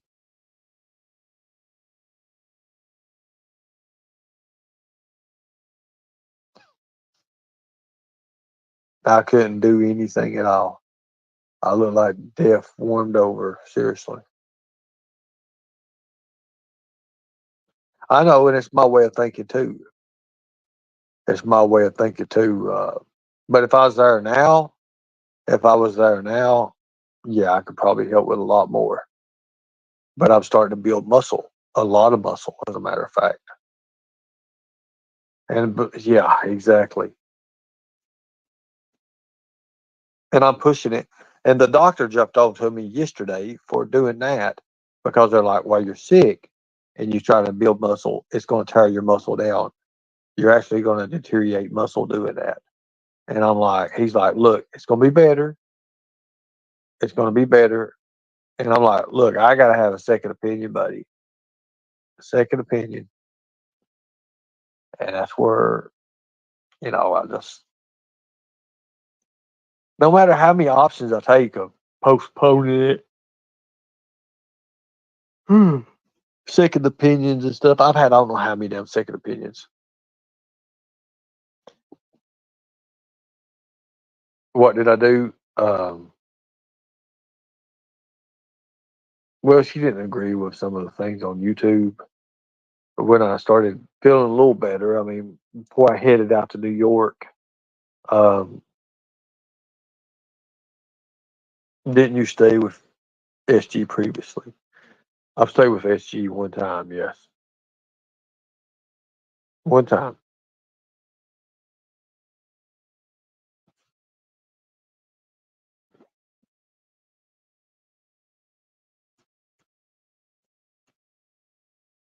Did Southern Girl think he was hot and attractive? Uh, I'm not at the time. No, I was not hot or attractive.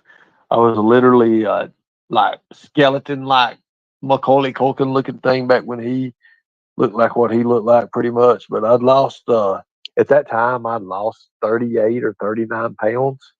So yeah, I was not too good. You visit her previous home. What do you mean previous home? I don't understand what you're saying. I think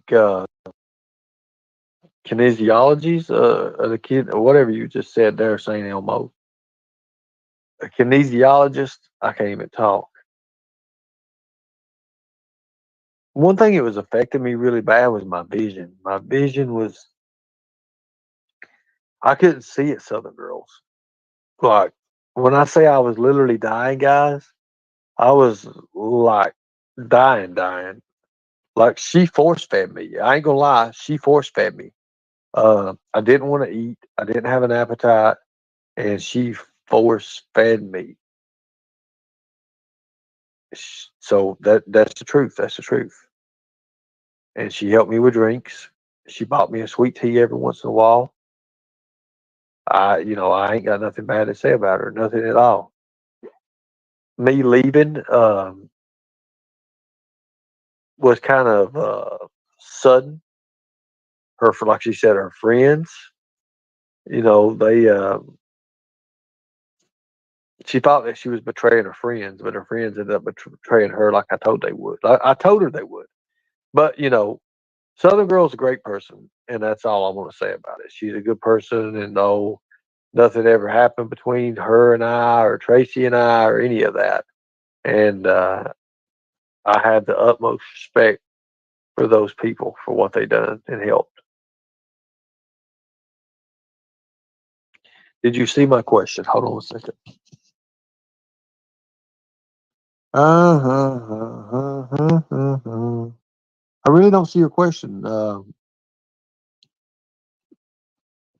didn't see your question. I don't see it right now either.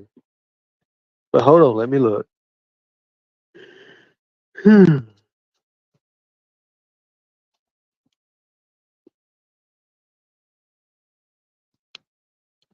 So it's Southern Girl's fault that you're still walking and talking. Pretty much, Southern Girl helped me get on the. Well, I mean, even when I left, no. It was New York and medications. The medications what really helped me.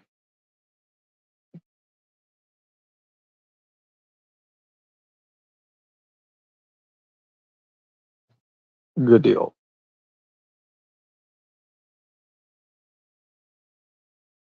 I don't know what you're talking about. I don't know what you're talking about with that. Blends of herbs. I've been eating a lot of blueberries, a lot of rat. I've been eating a lot of things, guys. Trying to put my health first and everything. And they get mad at me because I want to get out in the field again. I want to be out doing things.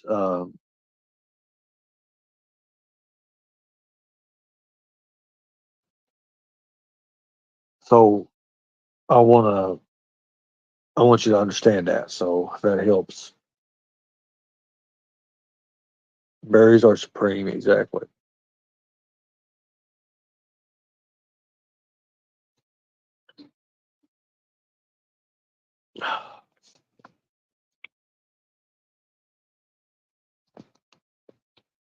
Did you? Let's see who this. So that's neither here nor there. With people helping and people doing this and that. Um,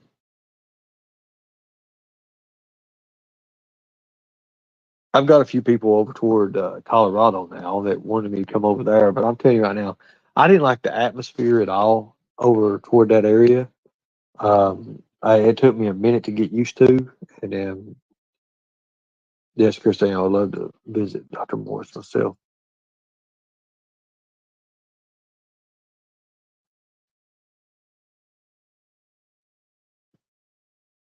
A lot of people don't understand.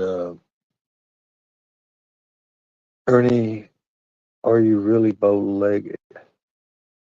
I've seen this before. Here, hold on a second. I think I answered this. No, I'm not bow-legged. I have my leg on my I want to say my right leg. It goes out and it curves in where I've had surgeries and stuff done on it. I had a few things happen to me in the past. Let's just say that. And I need to take a picture of it. I can take a picture and show it to you. I have my like I mean it was really, really bad.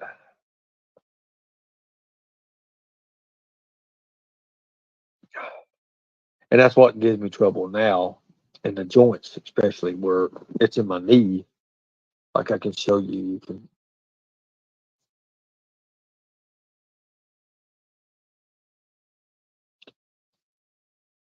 thank you. I appreciate that. Like I said, I've been watching a lot of videos. I've been reading up on stuff, everything that, you know, I don't think can we say it on here? Is it like COVID or something? Everything it cures C, let's just say that. I guess you gotta say it like that. I really want to be more professional, but I've been looking into it. President Trump, I don't know what's going on, Annie. I have no idea what your comment was. I don't think nobody's deleting because I don't see anything being deleted at all. Sometimes YouTube. I noticed that last night when I was trying to comment on my own stuff, they was kicking it because of spam for some reason. I don't know.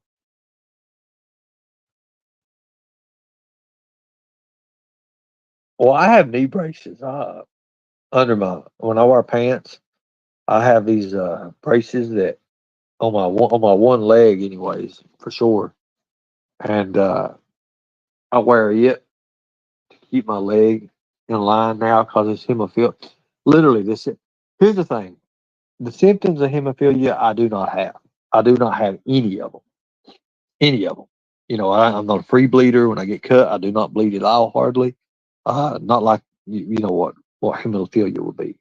Um, but but I do have the in my joints. I mean, I have everything it says in my joints.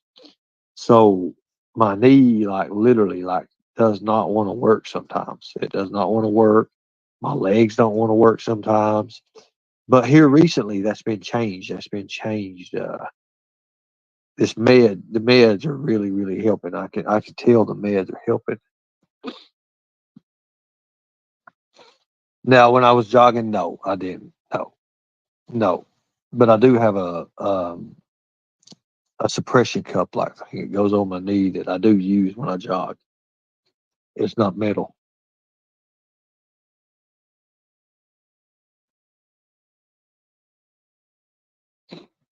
so there you go.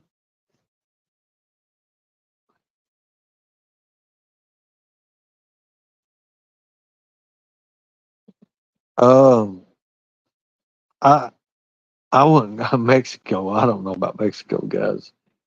Um,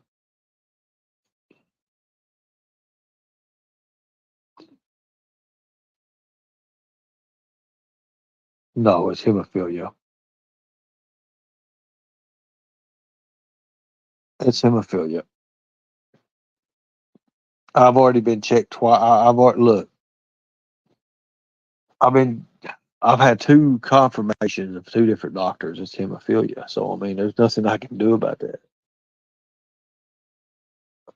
And of course, Like I said, my problem is I got a high temper.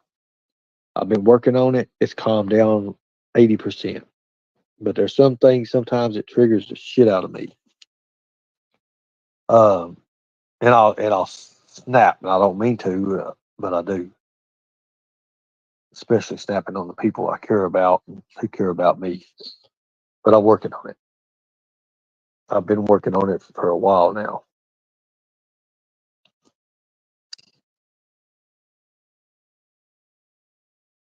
Everyone's saying that's a Ryan White card. Ryan White. Ryan White. Where that name sound familiar at? Ryan White. Ryan White. Ryan White. That name does sound familiar, but let's see. Ryan White. Ryan White. You got the best cancer center in Kentucky? That's good.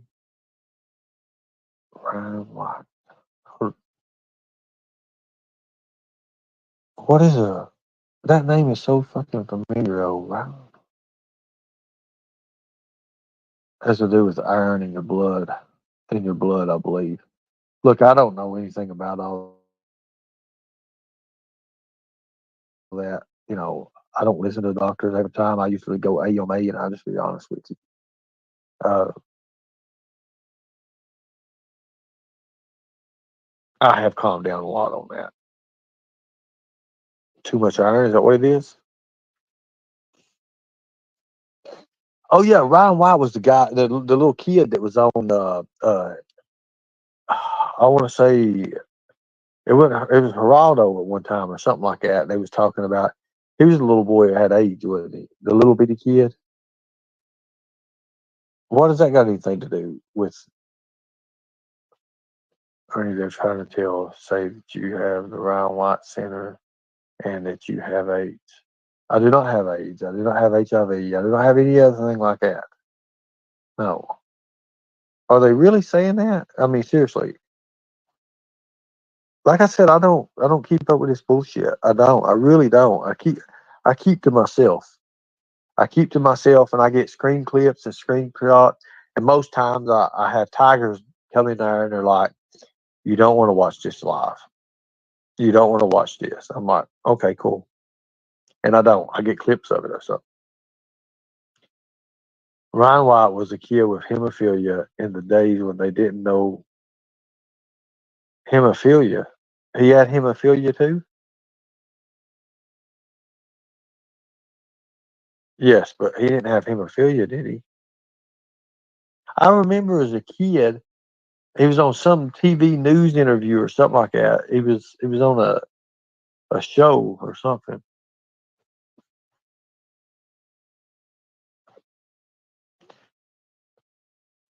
No, I've got an app. Look, guys, I've got an app that tells everything about me, everything, my visits, everything. Yes, exactly. So, son of a bitch. Hold on a second.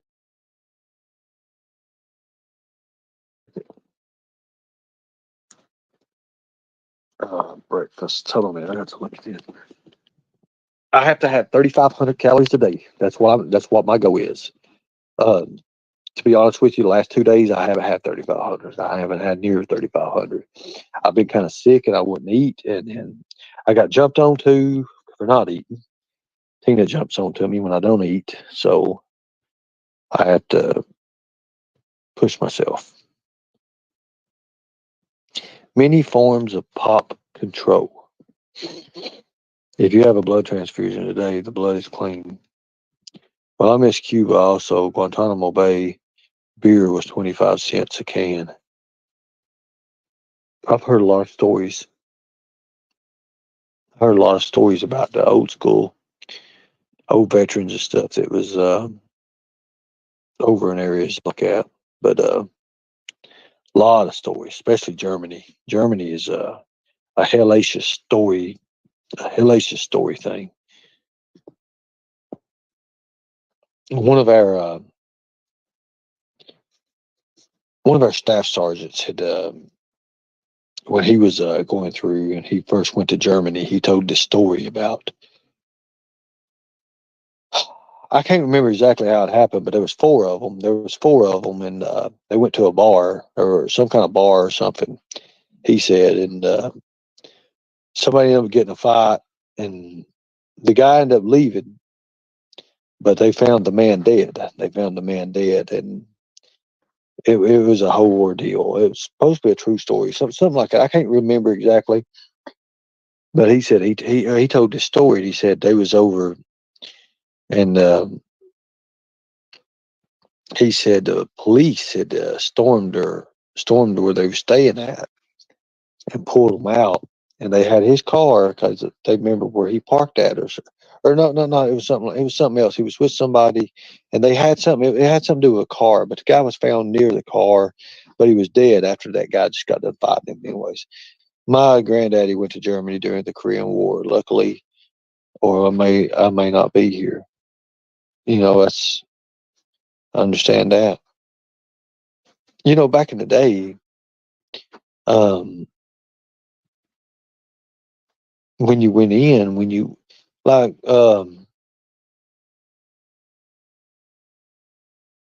I remember when I first joined the National Guard. I was out of school. I was out of high school. I hadn't. I just kind of quit. I kind of quit, and there was 8 or 9 of us. I thought it was like 10. Somebody told me the other day it was like 8, 9. But I can't remember. It was T.J. Brewer. T.J. Brewer.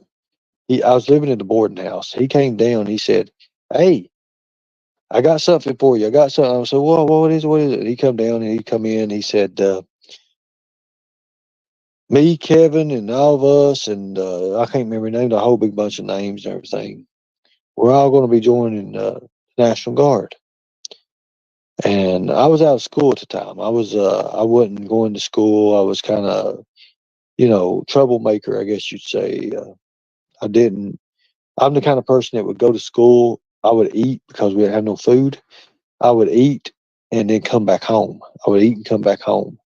Um, so I didn't really, I was smart and stuff, but I wasn't where I needed to be at. Let's just say I wasn't where I needed to be at.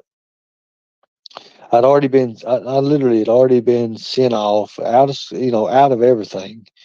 Um, my mom had to, well, it was actually my papa, my mama, my papa, they begged principal to let me back in. And once I got back in school, it just wasn't for me. So I took TJ. TJ was already he was already in. It was about 2 or 3 months afterwards, and he said, "Well, he said, let me set you up with this. Let me set you up here, and you can go down here and you can fill out these papers and just see where you're at." I said, "Okay." So I did, and the next thing you know, like, well, we can't let you do this until you have you got to have a high school diploma or a GED. And they said, "Would you be offered? Would you be willing to get a GED?" And at that time, of course, I was already 17, 18 years old, and I was turning 18. Actually, I was turning 18, and I was like, "Yeah, I can do that." I didn't want to go to school anyways. I didn't want to be part of it. I was just in too much trouble, and just there was a lot of things I get picked on, and at that time, I was fighting like crazy. I like to just I mean, I'd slap people in the head with the damn trays and stuff, the lunch trays, just to, I was fighting. So I'd quit. Um, I was helping mom go through some stuff. Mom she had a little business. My sister had a little dog business on the side, and she still went to school. She was actually making. Well, my mom's who run it, but my sister is the one that helped the dogs and stuff. Um, and it was like a cover. It was like a kind of recovery thing for her because she had killed all them little puppies and stuff and them kittens. And we was worried about letting her even get around, when she was a little bit younger, not much younger. She stabbed 56 kittens and she made news and stuff for it. She would kill animals on sight. Like she'd put them in a can, shake them up, and stab them to death. She put them in between two rocks. And you said you earned no, no, I did not say I did in the military. The military helped me get my GED. The military is what took me over to the GED place. They paid for everything. They paid for my test. They paid for everything. The military took care of everything. So I did not get my GED in military. Military helped me before I even signed any papers at all. I do remember as soon as my GED was over, I went straight because it was right up the road from it. I went straight to the National Guards and I sat down for an hour or two, but it's probably maybe 3 hours, filling out a bunch of papers, a ton of papers.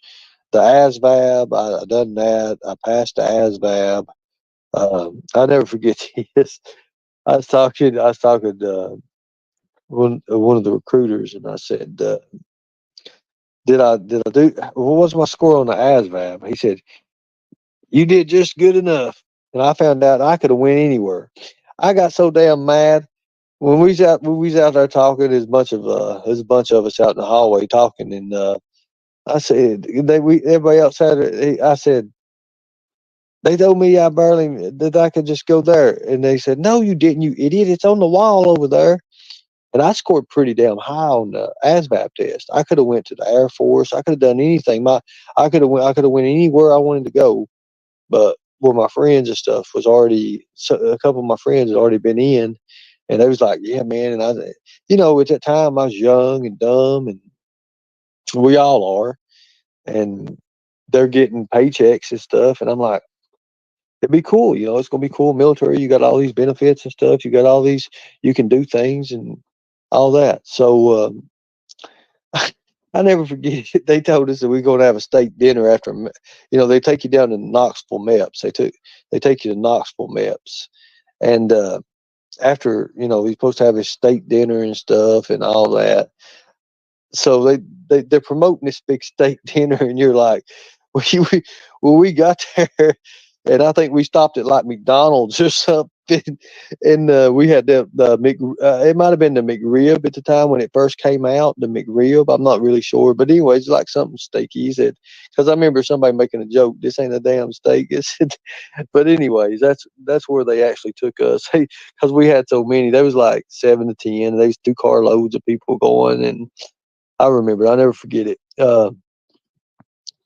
And it's practically all damn day long, and you do these tests and stuff, and they find out so many things about you. And yes, of course, you're in a room with about 25 or 30 other men in your underwear, and you have to perform these walks called the duck walk, and you have to do certain things. There's more than that. Just you got to do, and you're waiting for the doctor. So the doctor is pretty much the last thing. On the physicality list. Let's just say that. And everybody knows stories of the doctor.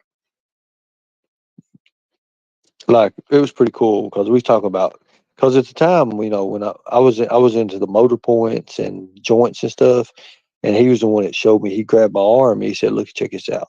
And he was making my fingers bend on their own and move, and he was hitting my motor joints up in the forearm areas. And I thought that was really, really freaking cool. But anyways,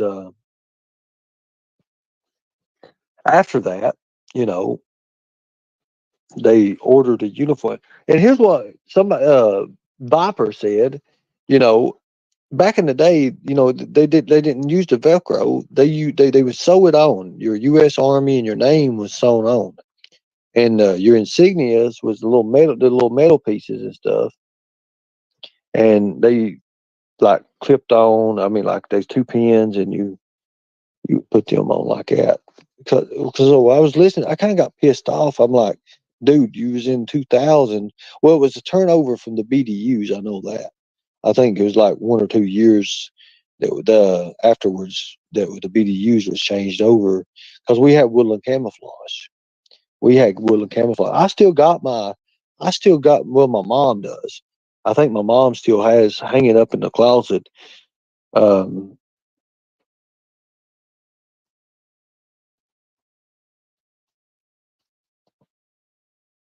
Oh yeah, they have different. Oh yeah, I don't even. Look, I've been out. Look, when I found out that Fort Moore had or Fort Benning, Georgia, had changed its name to Fort Moore, I just like literally found that out. Well, I wasn't, but like I said, I wasn't bow legged then. I had complications after the military. It was after the military. It's actually there's a lot with that. Like I can show you the pictures of my knees and stuff, my knee and everything. And yes, it does look like a gunshot. Hint, hint. So I had my leg fucked up. Like you still see the scars on it and stuff. You still see the surgeries and all that. You can see what happened, and you can go from there. You got a boat? That's awesome. That's awesome. Are you in Florida right now? I mean, that's cool.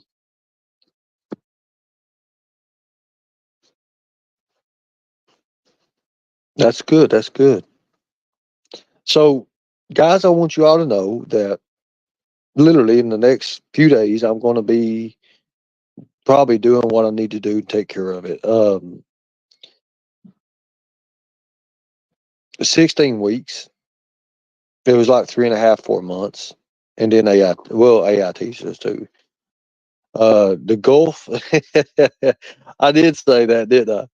Yeah, that was just me, just acting stupid.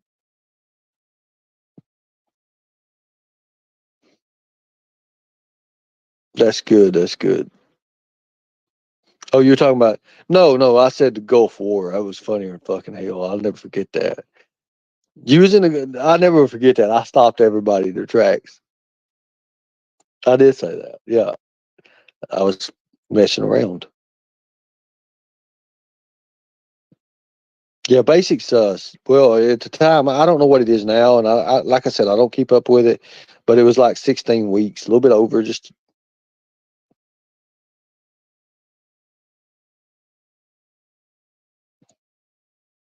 oh yeah. What's funny is oh my god, I was asked that question in somebody's panel, and they said something about basic. I just said I didn't go because I'd done that just to throw people off and everything. I didn't give a damn. I don't care even to this day, really, to be honest with you. I do a lot of things to piss people off because it makes it for what it is. 90 to 91. Was I 11? See, I went in 98, 90. It was 99, I think it was 98, 99. Damn it, I got to look into this. 98 or 99. Yeah, I was probably, like you said, 11, 11 years old, 91, 99, 91, something like that. During that time, yes, I was about 11 years old. But I remember going through, I remember we had a big old celebrate. Well, it was pretty much a going away deal because the units had got sent out. A lot of my friends and stuff, a lot of them got sent out. So they actually picked their unit and stuff to assist in Iraq. So there's a lot with that. And I really don't want to go into that because that was a bad experience for me anyway at that time. We was moving,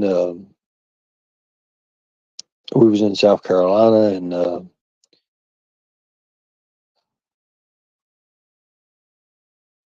my family never had nothing. My family never had nothing, and my mom had got pulled over for, and she had all the kids in the car, and she got pulled over, and she was doing like 115 or some shit. And I can't remember what exactly had happened. Like I said, it's been a long, long time. Anyways, police pulled her over, and she got in all kind of trouble, lost her license. She lost her license at that time.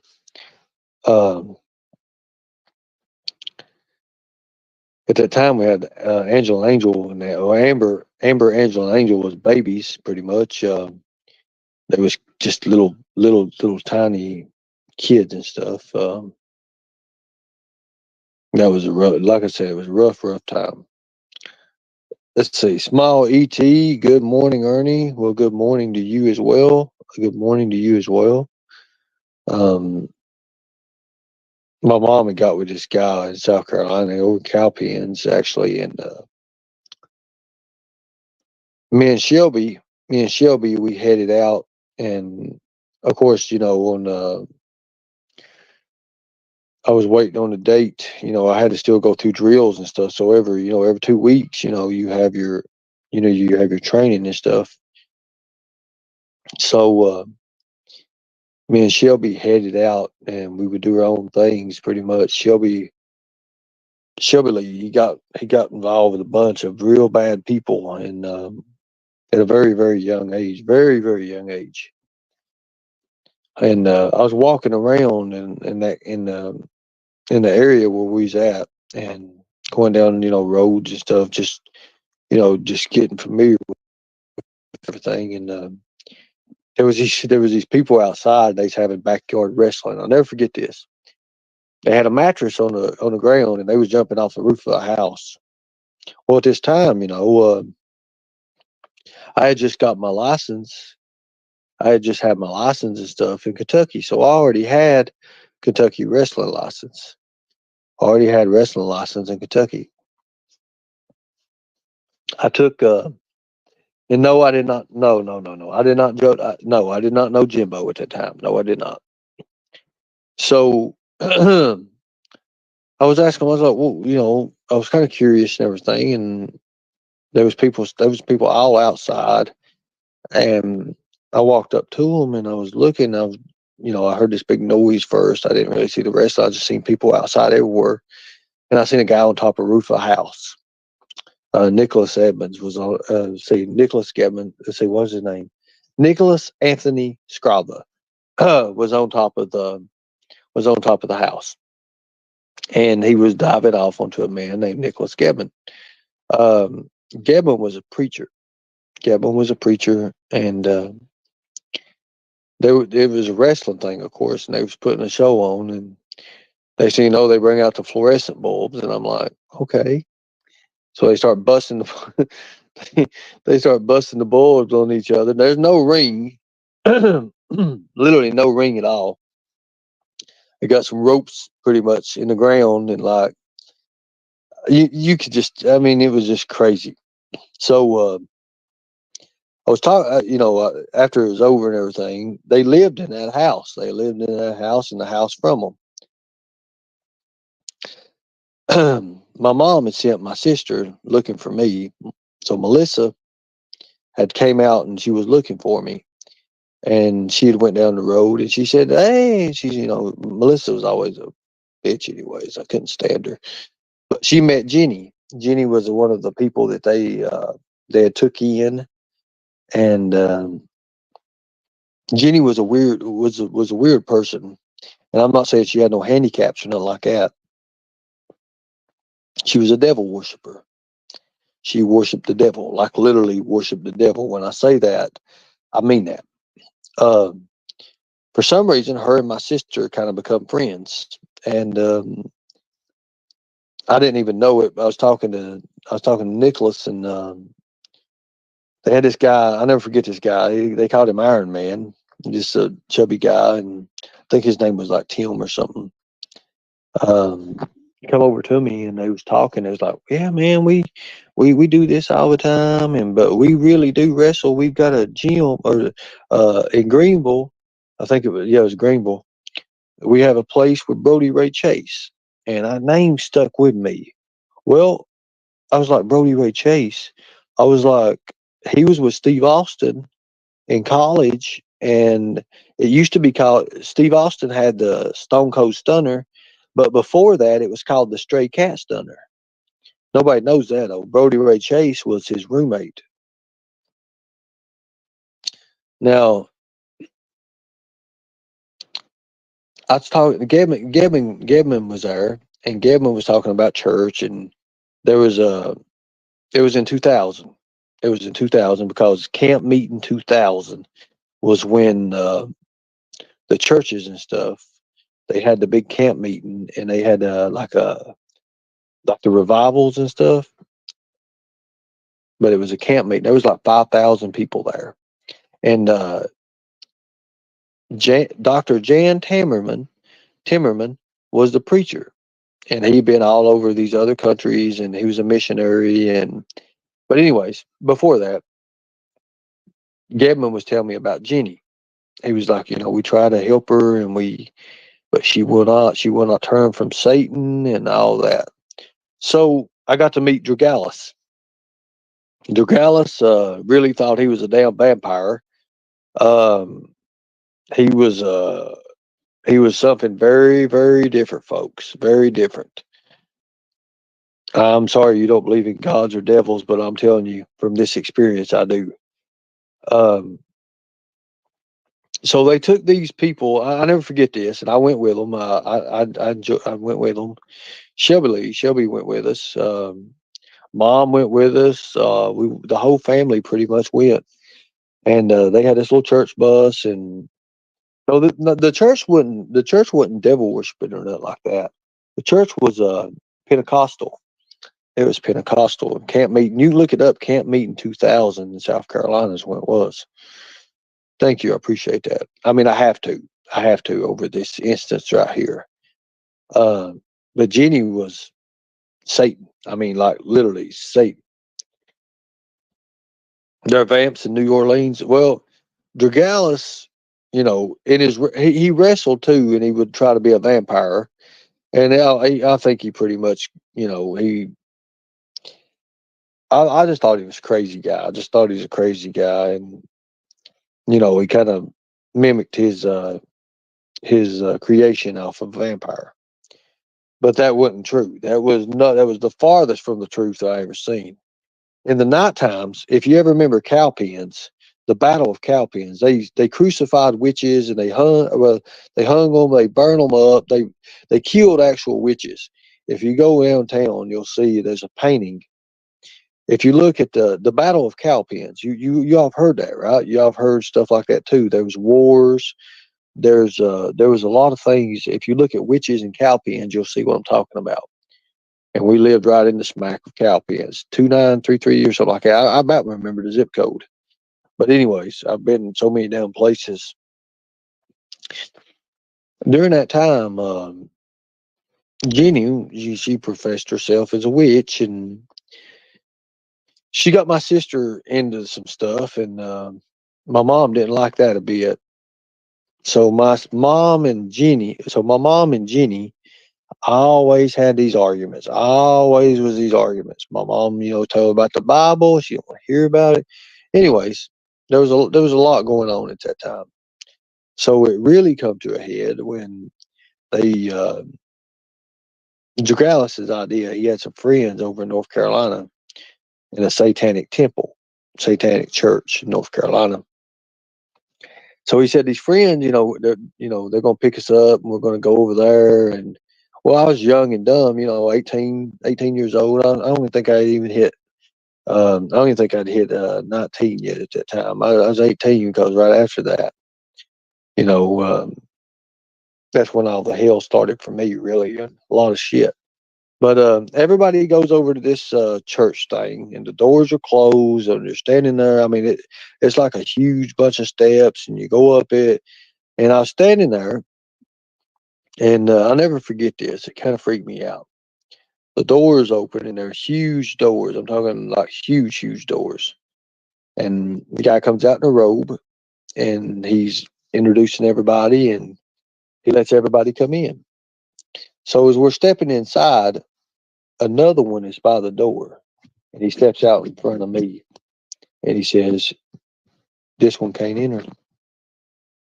This one can't enter." So I couldn't enter. And I was the only one of about 8 or 9 of us that went, and I couldn't enter. And not only could I not enter, I had to get off the premises. I had to leave the premises. And I was over beside the road where the church was at for about an hour, hour and a half. As it seemed longer than that. Waiting on everybody, waiting on everybody.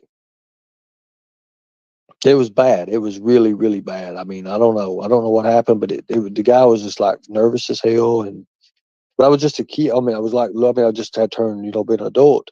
I was 18 years old.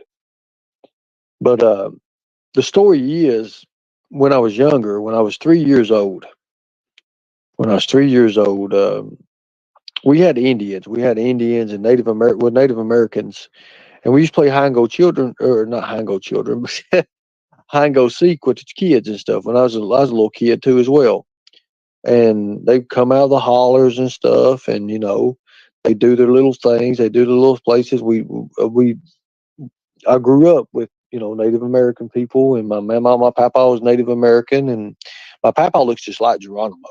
My papa looks just like Geronimo. I could show you a picture of my papa, and you say, "Yep, that there's an Indian. That's a Native American right there. Any Native American, there it is." My mom, when she was younger, she favored a Pocahontas in a way. Um, but only a few children, like Melissa, she didn't take after that part. And I took after it. I took my dark skin, red skin, like when I get out in the sun, like I'll turn dark. Like if I get out in the sun and I want to do a tan in 5 or 10 minutes, I'll be dark, and then I'll turn like a reddish color, and then it'll get just like dark, dark, and quick. Like in the next 2 days or a day or two, I'll be dark. That's why I said you can imagine what being in that cylinder and I was in, and that sun in Colorado was just beaming straight to hell down on me, and it burnt me up. It burnt my arms up, my hands, the top part of my hands, and it burnt my face up. But all I could do, I was sitting in pretty much like a little swing, like pretty much in a harness and stuff.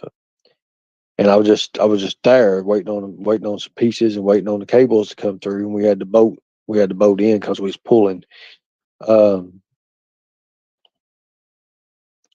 no, my original name came from one of the chiefs of them tribes, and when I was 3 years old, that's how I got the name Lightning Tiger.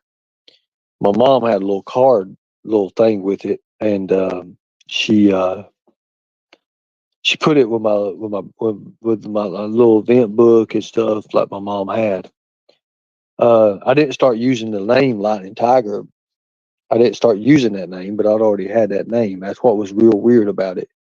Um, Tina actually said Lightning Tiger, Thunder Thief, Chief Lightning Tiger, Thunder Thief.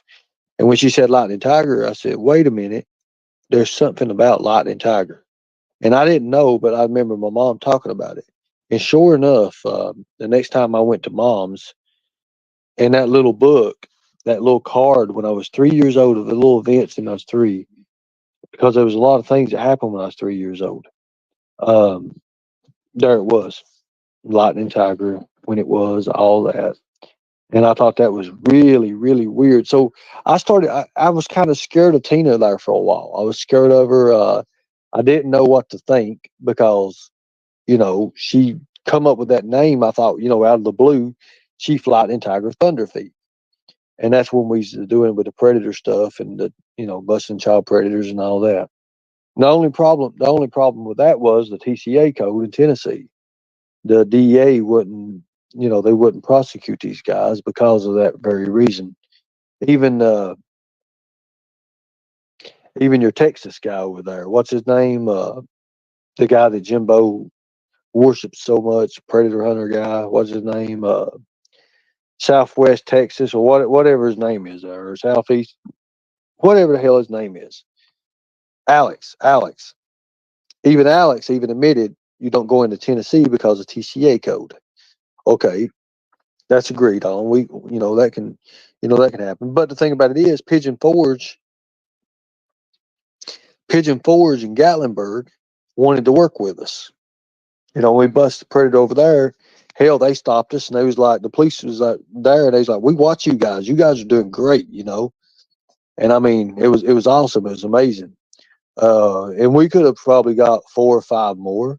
We could, look. Here's the thing: a lot of these predator company, at least predator hunter people, they go out and they set out for one person a day, or a week or something like that. It ain't really even a day; it's like a week. When you see them come out every 3 days or something like that, we could have busted 5 or 6 a day easily, easily. Well, I mean, we had it on their chat log. You can ask Tina. There was people out of the woodworks in Cock County and over in Newport. There was so many damn predators over there. I mean, like, it was like pick and choose. It was like pick and choose. But I never told Tina that. I never told Tina that you know because it freaked me out so much, because she called me Lightning Tiger. But in my little baby book, 3 years of age, I was already named Lightning Tiger. So I really kind of, because I freaked out. I ain't gonna lie, I freaked out. Um, I didn't go to Tina's for a couple days, and I remember I was talking to Tina on Messenger, and I was getting ready to go to Atlanta. I was going to go to Atlanta, and a lot of that's how a lot of that happened. Rashard Brooks had just got shot, and they burned that Wendy's, and they was needing executive protection guys, and I said, "I'll tell you what I'll do. We'll work at this." I was working as a CPO as well, for G4S. You can look that up. Constant says that all this shit don't exist or whatever, but it does. I didn't just carry uniforms in my fucking car. My dad didn't have nothing to do with me since I was 12 years old, 12 or 13 years old. Okay, so he had left us. He abandoned us. He beat my mom's teeth out with a 357 Magnum. My papa tried to kill him. My papa shot through the door. My mom moved him out of the way, pretty much pushed him through or something like that. And my papa shot a hole in the door. He tried to kill my dad. My dad tried to get to his gun to kill my papa, and my papa with the 357 shot again, and I think he shot the damn wall and it fucked the electric up or something like that. I remember for the longest time the electric didn't work in that one side, because my papa had shot the damn wall, and it went through one of the wires or something like that, and it would set an arc and shit like that. But anyways, my dad ran out the back of the house, and he had a Trans Am. He had like the Burt Reynolds looking Trans Am, except for his one was white. His one was white with a blue eagle. So he gets in it, and he's trying to get in the back of his car to get his shotgun. And my papa comes out and blows his windows out of his damn Trans Am. He shoots his windows out, and my dad gets in the car. He's got the gun. He's like, "I'll kill you, Shelby. I'll kill you, Shelby." And my papa, of course, is named Shelby. Shelby Lee was named after my papa. Um, so my papa shoots again. I mean, I'm just a little kid. I'm just a little kid at this time. And how the hell did I go back into time into that? Y'all got my mind going. What made? Anyways, long story. I don't know why I just skipped Trace and just went back like I did. I just got carried away. It's a lot of stuff in my family. So, what in the hell? I was talking about a damn messenger and just started talking about my papa and my mom, and that was like when I was a baby. Like I just kind of like jumped back from. That's kind of fucked up. Anyways, I've lost everything. I forgot what even what we was talking about. I don't know. Anyways, I don't know what made me go back into when I was a little baby in the floor and crawling around and freaking dad busting milk all over the floor and stuff, and throwing chicken trophies and stuff at my mom and busting her teeth out. I remember seeing my dad hold my mom down and busting her teeth out with he held her down and he took the barrel of or he took the handle of the weapon and he hit her in the face 3 times and busted her teeth out. And then my papa found out about it. He'd already knew that my dad was getting abusive with my mom, and it just so happens that he was pulling up in the damn yard when my mom was getting her teeth broke out, and blood was all over my. I never forget this. Blood was all over my mom. because he literally knocked her 3 teeth part out there, and he had his fist, and I guess he was getting ready to hit her or whatever. I was just a kid, and I remember mom getting up, and I thought he shot my mom because I was just a baby, just a kid, and I was probably, I don't even know, 5, 6, in the floor, 7. I mean, I was playing little cars and shit. And I remember when my dad first come in. First thing he did, he took the milk that he had bought us for the kids to survive on, because that's all we had, and he busted it in the floor. And then mom started, and then he went and he held my mom by the throat up against the wall, and he took the pistol out of the back of his out of the back of his pants. He threw my mom down toward down on the ground. He put his knee on her, or he stepped on her hair where she couldn't get up, and he put his knee in her sternum, and he took that weapon, he turned it around, and he hit her in the face 3 times. It broke her teeth. It broke her first 2 teeth, and there one on the side. She had to have a bunch of work done on her mouth. But my papa was pulling up. I heard my papa's old pickup truck. He had an old red. At the time, it was an old red Chevy truck. Was pulling up, and it was red, but it was rusted so bad it looked brown. But it was really red. Um, he got out, and of course, he didn't. He found out my dad done it. So my papa had his old 357. That 357 is still in the family to this day. That old 357 is still in the family, and when he went in, it was hell to pay. My dad had just got up. My mom was covered in blood, and my papa pulled that pistol out and aimed at my dad. My dad went there. He ran through the door. My mom jumped in front of my papa. Don't shoot him like that. And my papa was shot. It went by my mom's head and it hit my dad. Well, my dad about got hit by it. It went through the door. You could see it was right on his head. My papa would have killed him deader than hell. And my dad, like I said, he ran out the back, and my papa turned back around, went to the front. At this time, my papa was still agile and movable and everything. He could do things, and he shot the windows out of the Trans Am.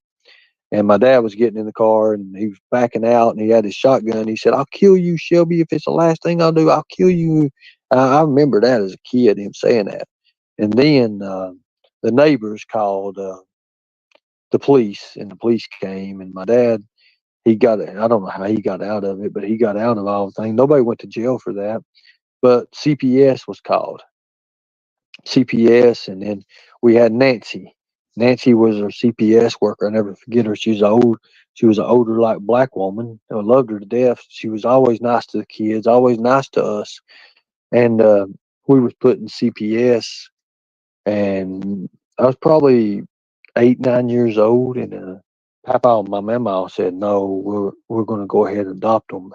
So they adopted us, and Dad didn't have nothing to do with us. Mom had done something, and one of her friends had put PCP and angel dust in her drink, and it blew her mind. It blew my mom's mind, and my mom couldn't really be functioning anymore. She couldn't do anything.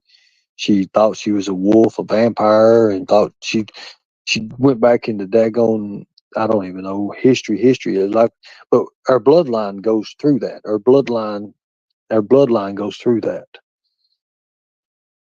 No, I'm not talking about Aunt Nancy. She was a DCS worker, CPS.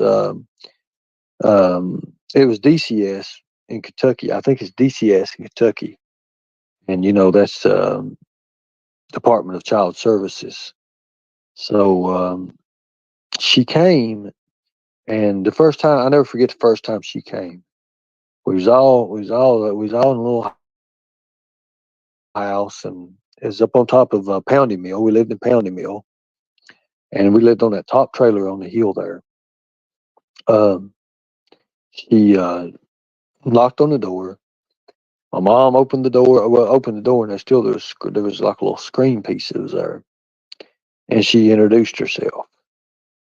And by God, when my mom heard she was damn DCS, holy hell, she went out of hell.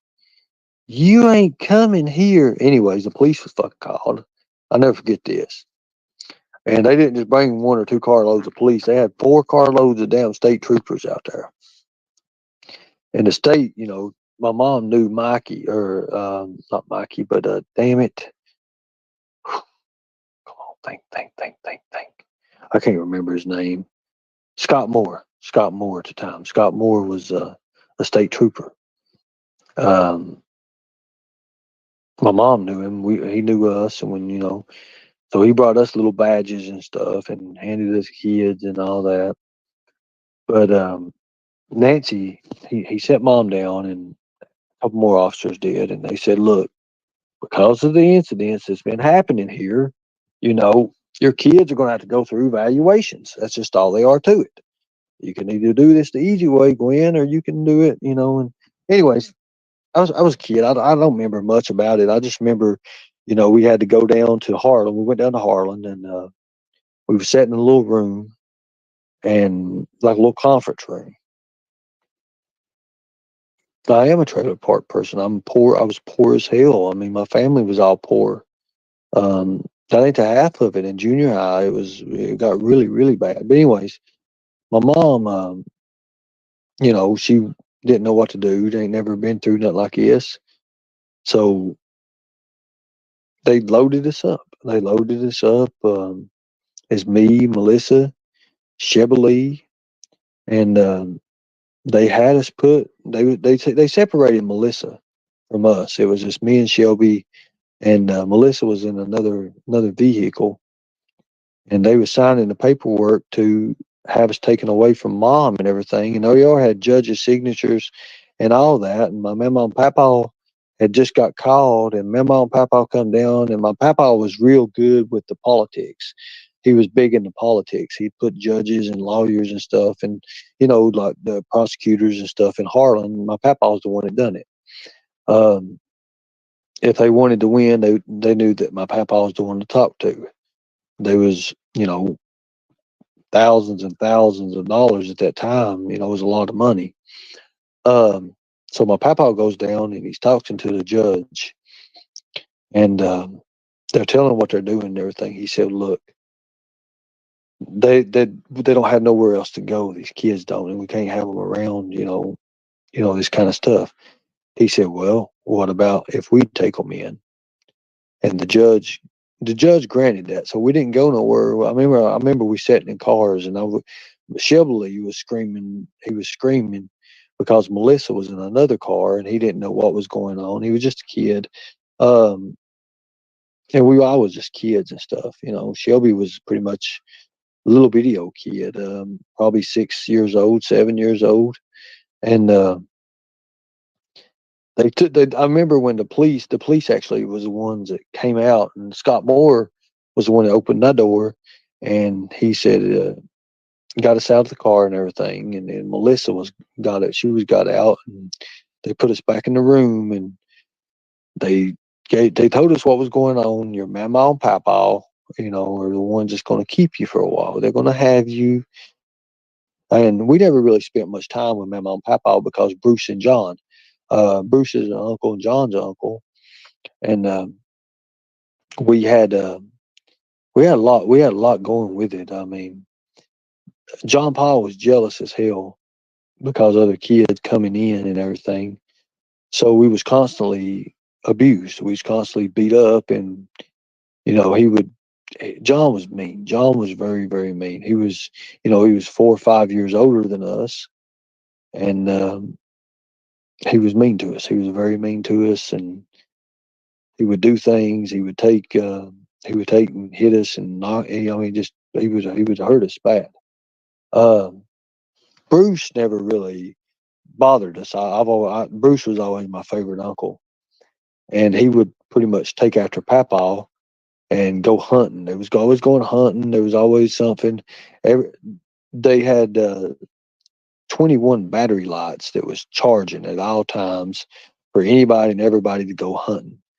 Uh, my dad was a coon hunter. My papa squirrel hunter, and he liked to do the deer. He liked to go after that. He done a lot of things. So during this time, everybody hear me right now, guys? Everybody hear me? One in the chat if you can hear me. Well, anyways, we was raised by our mama and papa pretty much.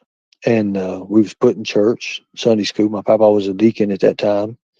He wasn't as bad as he used to be, but my papa was a very dangerous man. Everybody knew that. Um,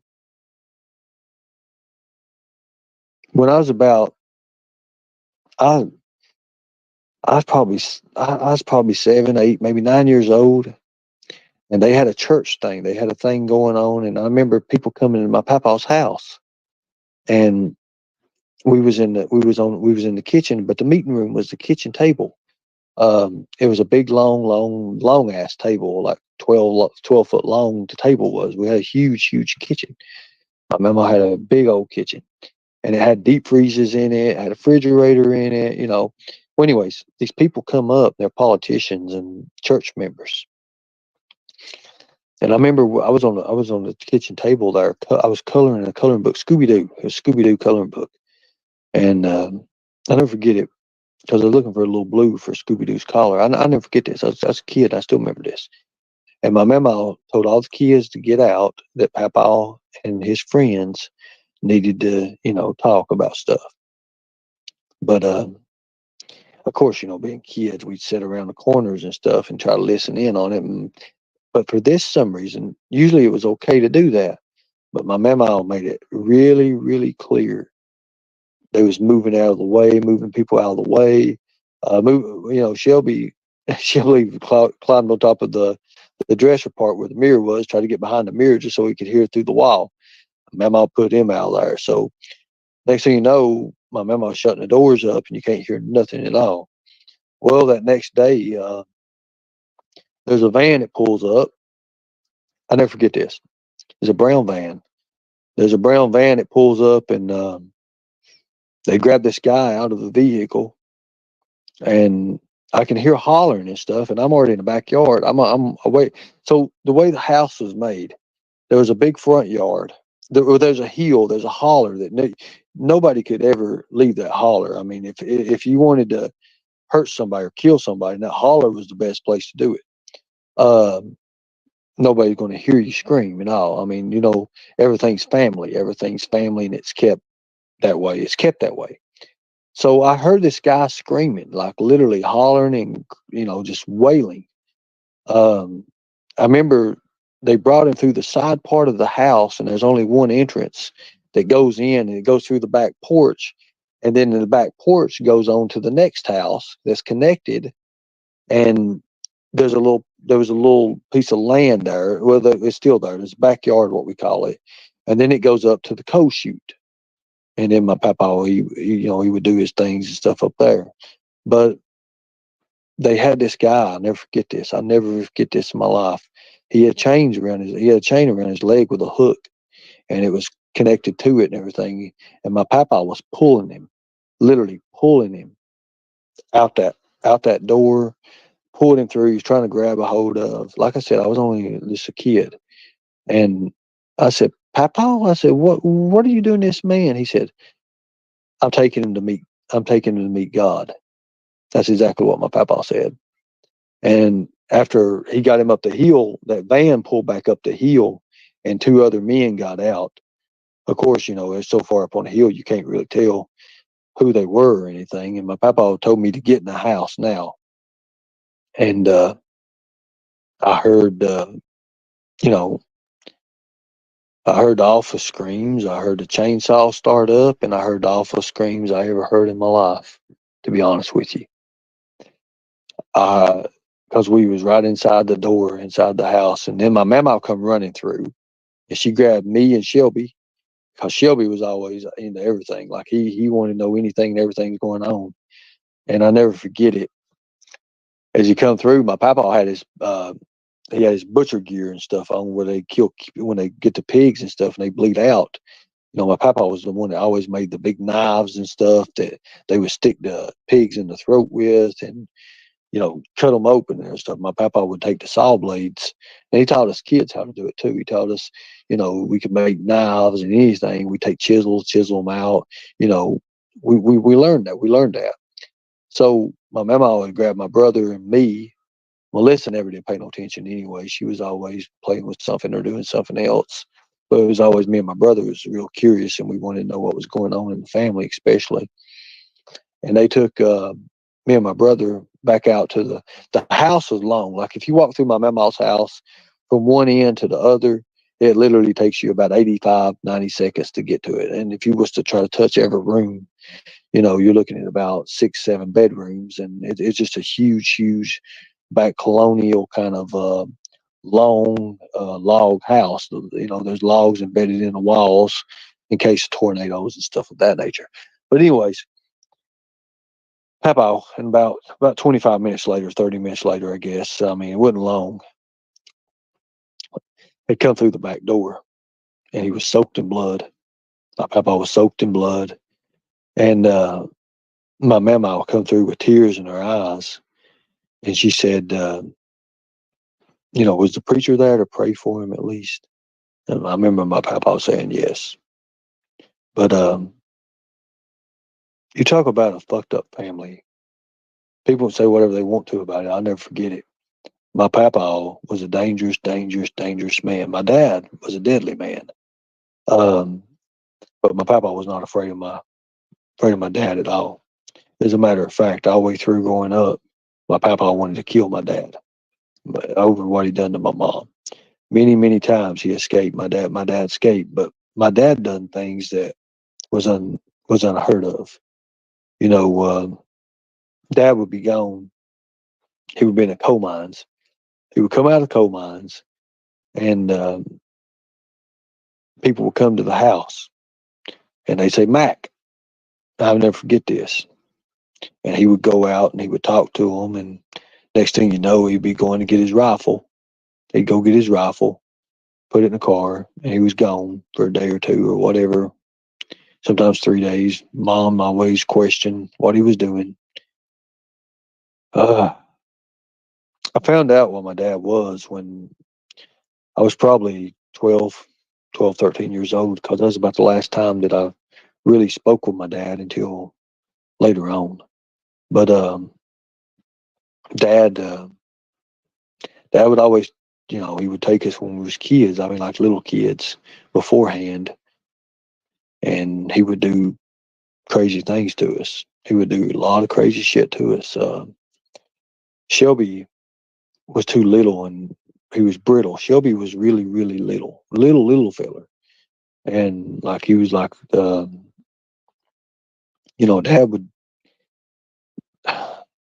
Dad had these sponges, and he would wet these sponges. He would take us out where nobody even knew anything, and he'd have these batteries lined up, and he would shock us. He would shock us, and he had the little remote. I never forget this, the little remote, and he put it on like 3 or 4, and we was kids, and he would sit there, and he would, you know, you stand on this pad, and they put these little electrodes and shit all over you. I'll never forget that. And they'd run this shock through you. It just all of a sudden a burst of hit, and it would knock the tears out of you. I was probably 6 years old, maybe 7 at the time, and Shelby was 3 or 4 years old. And I'd look at my brother, my little brother, and Dad would, he wouldn't really do as much to Shelby because he was little and brittle. Um, but he would take us, and after that, he would find little branches and stuff, and he'd always keep a row. He always had a row of electrical tape where he'd tape his boots up for the mines and stuff. He'd take you tape your boots inside your pants and everything to keep anything from getting in it. Um, and he would tape one hand to a little part of it, and he would stretch us out with our arms like Y grips, like pull ups, and he would hang us there, and a little tree or something like that, and a little limb that would hold us. And, at the time, being 6, 7 years old, I was probably about 3 foot tall, if that, 3.5 foot, 4. You're a kid. Uh, but he would hang me in a little tree or something, and he would sit there, and he would, 20 or 30 minutes would go by, and he would say, "Now pull yourself, now pull yourself." And oh my God, you was killed, and it was pulling socket. I mean, like it pulled my arms. I hurt my arm one time with it, but and he did this on a regular basis. My dad did. I probably had it done 20 or 30 times, I guess. And then as Shelby tried to get of age, he wanted to do, but Shelby was always real, real small and brittle. Shelby was a little brittle thing. It's It was crazy. It was crazy. And he would look at me, and tears would come out my eyes and stuff as he's turning it up. And he said, "I want you tough. I want you to be better than what I was." And that's what he would say. And I didn't even know what he was. I didn't know any clue what he was.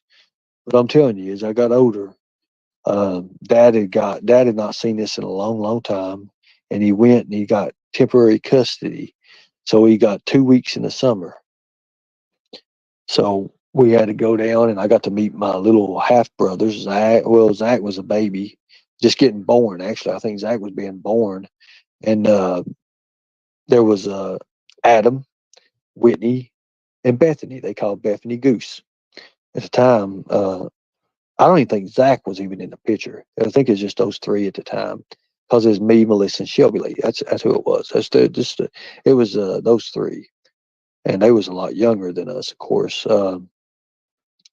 So when portions come for food, we would get the least, and they would get fed good. Um, so it was never a dull moment. I'll say that.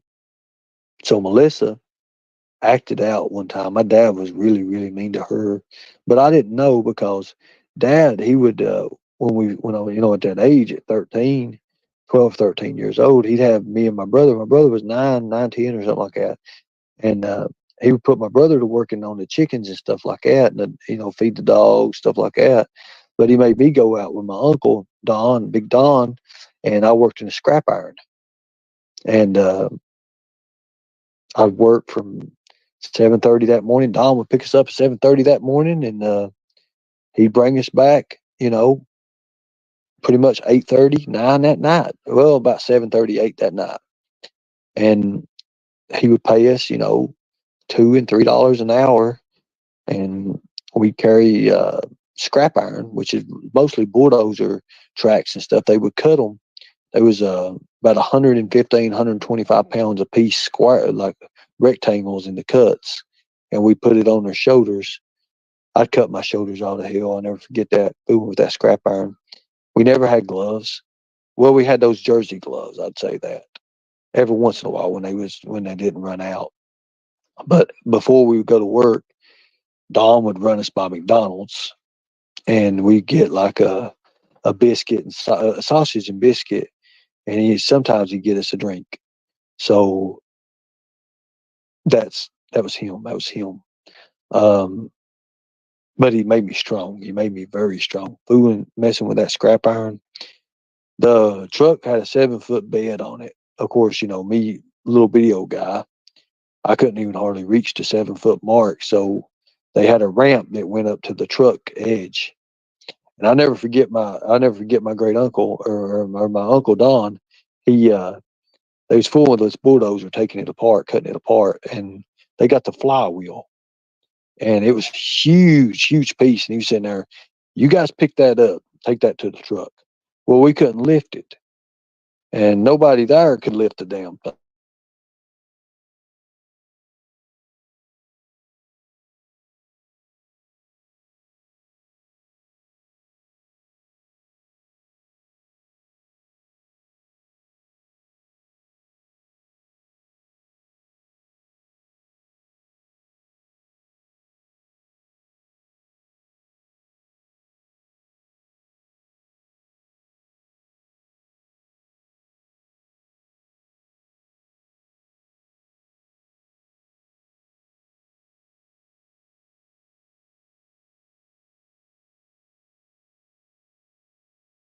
It and come up the ramp, and was able to scoot it over top of the truck.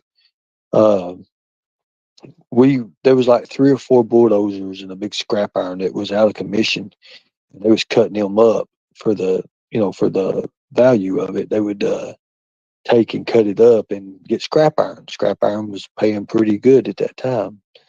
So we had a guy with a torch. He would cut it, and it would pack it. So if that tells you anything. People call me, they say I'm lying and everything. I'm not lying about this stuff. This stuff is embedded in my brain. This is stuff I went through, and Dad would always tell us if we ever told anybody anything we do, he would kill us. So it was a weird deal. Weird deal. The Esau line, yeah, I know. I know all about it. Um, Dad does some messed up things, but his teachings, my dad's teachings was grand. Like when he was teaching me, my papa taught me too, but like we were shooting guns and stuff at 7, 8 years old. We shooting pistols that didn't even have no backs, didn't have no sights on it. Like we'd shoot milk jug lids and stuff like that. We would shoot and I don't even think it was like milk jug lids. It was like little there was twistable things or something like that. We would shoot them, and we would develop our skill through that. And I mean, I got really good with a pistol. And Dad, he would always, with a rifle. Dad's choice was a rifle. When he killed Dewey Curry, he used a rifle. That damn same rifle that he had all of his other things he done and everything. Dewey come up to the house, and we he opened the door, and he opened the door, and the kids and everything was in the kitchen. Dad was over on the corner sitting in the chair getting ready to get a rooster out to get this rooster going and everything. He was pretty much giving it exercise. Dad would exercise the roosters and stuff. He would throw them up and let them flap their wings and stuff. He would do it a few times. And well, Dewey had his gun, and they'd been drinking and fighting that night. Dewey come up, and he raised the barrel to my dad. My dad jumped over top of the table. He'd done like a somersault across it, grabbed his shotgun out of a corner, didn't even look, turned over, popped it, and then shot his brains out. Dewey's head flew out, busted. It knocked him plumb out the back door. Brains and everything, matter was everywhere. His teeth was out in the yard. It was a real bad ordeal. I remember after the police cleanup and all that, it came, and the police had came. Dad, when he shot him, when Dad shot him, he ran out the door, and there was a barbed wire fence. It was across from the house, and I don't know what Dad was trying to do. Dad just lost it, and he dived over that fence, and it caught him, and it ripped his side open, ripped my dad's side open, and he ran over to one of the neighbors or something he knew, and I remember oh my God, it was like that damn gun blast in the house. It was already deafening, and when Dewey flew out, that was fucked up, like literally, like his head looked like it spun, and his brains just flew out. That shot him right in the face. Um, the whole side of that door, the whole front end of the front end door was blood. There was blood everywhere in the kitchen. There was blood everywhere. Um, there was matter in it. There was like different colored things just laying in the house, and it come from brains and stuff. So it just, I mean, it shattered his head, man. And we was we ran out the back door, and we couldn't get out that door because the door had just got like shit all over it, like everything was all over it. And it was a bad ordeal, real bad ordeal. It's in the news, punk. Shut the fuck up, motherfucking bitch. Pink Bo Birdo. Shut up or get your black ass on the fucking panel and answer for what you've done, you piece of shit pedophile. Anyways, um,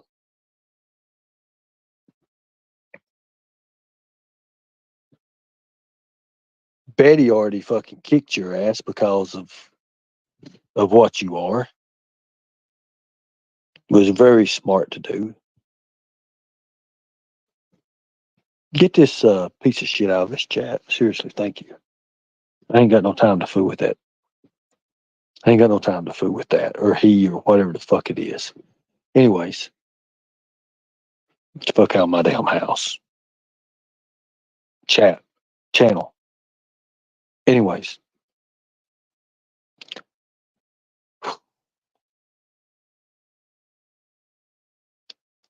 the front door is the only way we had to get out.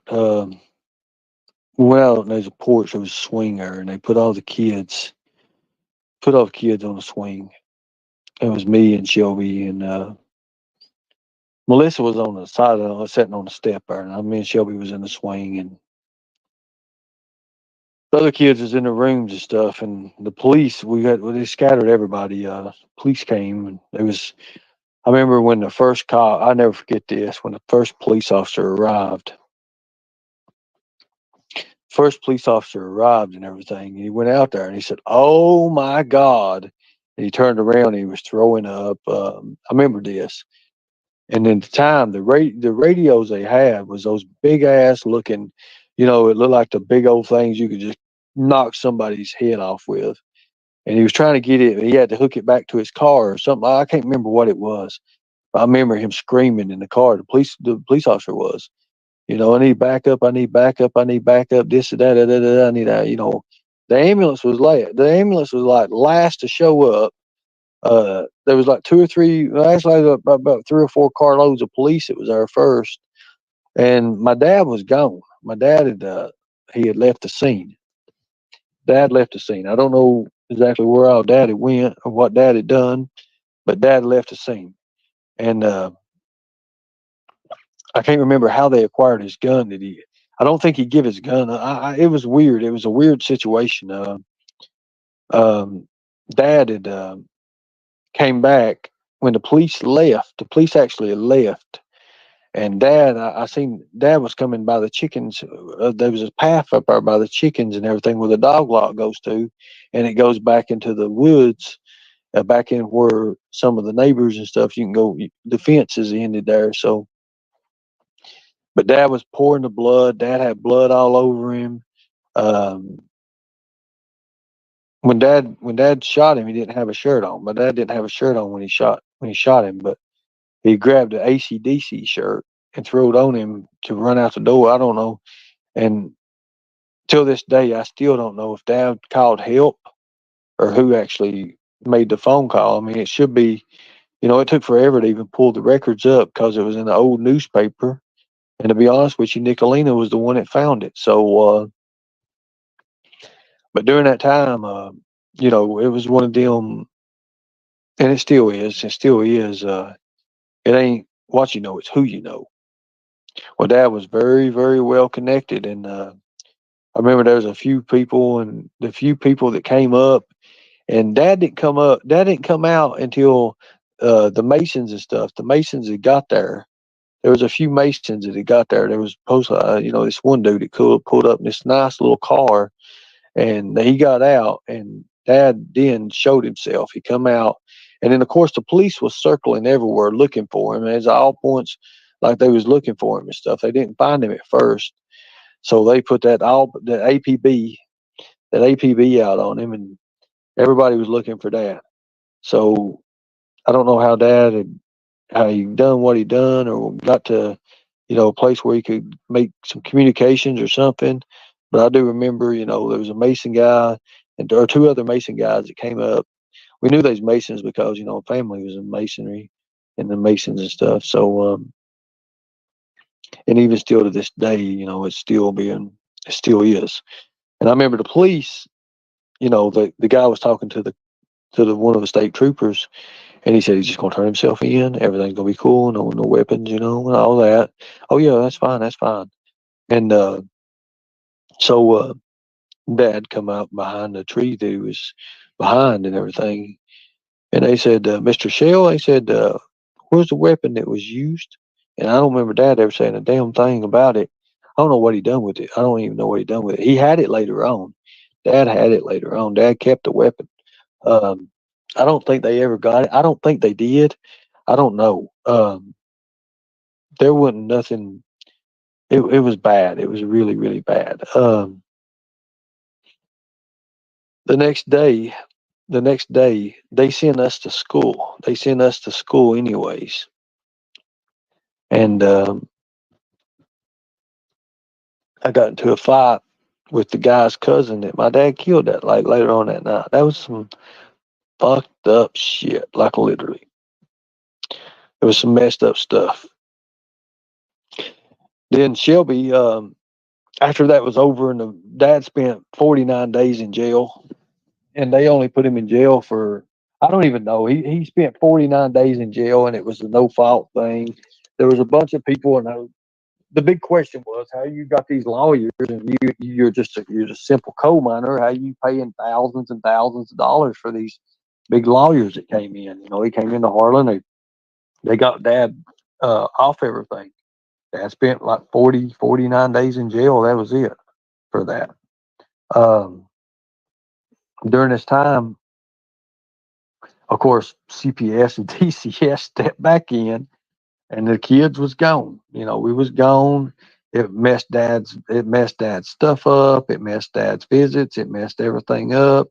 And this time they put me and Shelby and Melissa. They took Melissa. I can't remember what they did with Melissa. No, Melissa had mentality problems. They put Melissa. I think they let her go back to Mama. I'm thinking I can't even remember hardly, but I know we got sent off. Me and my brother got sent off, and we went to the Uries in Middlesboro. They put us in Middlesboro, and while we was there, we was allowed to go out during the daytime and just hang out as kids, do what we need. They had the Dynabody gym. The Dynabody gym was there, so I took advantage of the gym. I would go, because I thought the owner looked like Chris Jericho a lot. He looked like Chris Jericho, and we would talk, and I told him that. I mean, I was. It was a wild deal. It was a wild ordeal, and I started doing the gym stuff. And first, I started doing wiping the equipment off. I didn't start lifting weights or nothing, but I started wiping the equipment stuff off.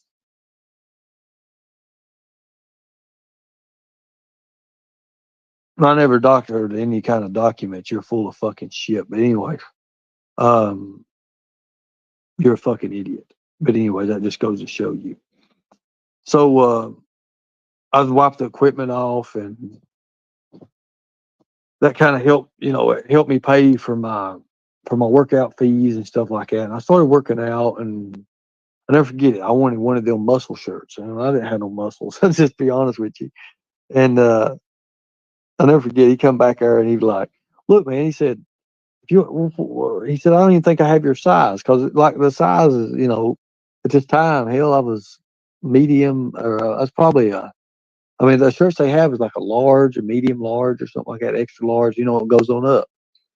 You're not getting deleted. Your comments are not getting deleted. Sometimes YouTube don't let comments go through if they're stupid. But anyways, it's a fact. They didn't let mine go through last night. So during that time, it was so just like now, no muscles. No, I didn't have no muscles then, but I developed muscles fast. So I was looking at stuff I could take, and there was Rip Fuel, amino acids at the time. There was Mark McGuire. I think it was Mark McGuire was a baseball player, and he introduced into the creatine and stuff. And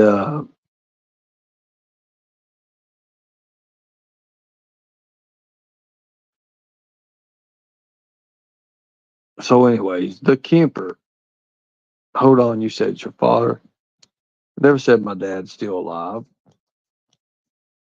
Dad died. I never said that, you piece of shit. And what you said about my dad, Applebee's window. Well, you don't work at Applebee's no more. I can't do it that way. But anyways, that's in your future, motherfucker. Anyways, we'll pass that up. I ain't gonna pay no attention to that. I'm trying to really stay on topic here and change my whole channel, because the stand never could pull this. Nicolina can't hardly get this shit, and I can. So I'm not going to ruin it and destroy it. I'm showing I'm real, and everything about me is real. These motherfuckers are fake.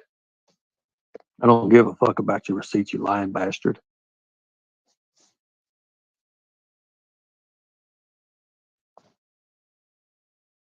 Why do you sport? I'll put that up there. A kid diddler, because he does. Goodbye, messy mammoth. Anybody, I told you, if you make fun of somebody's profile and you come in here acting stupid, you're gone. You're all make a block. That'll be $29.99 for you to ever return. Ever return. Kemper, it's $58.99 for you. Anyways,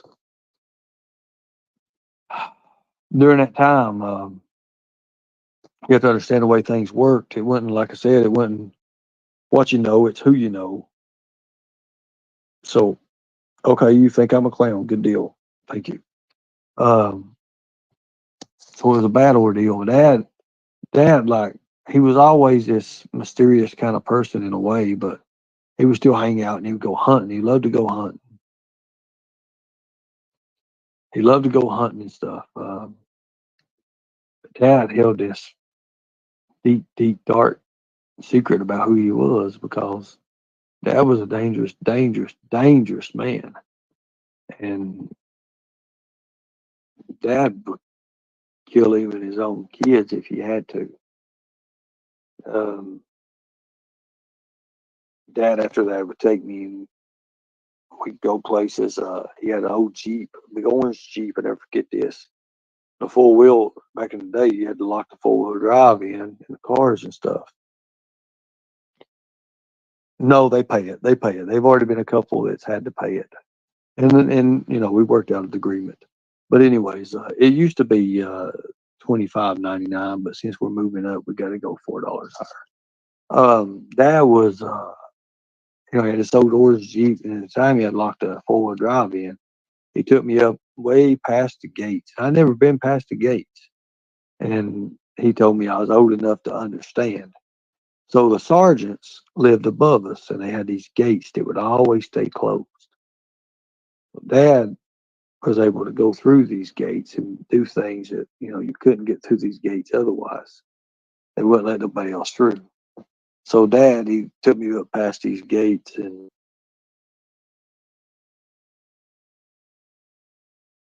he took me up past the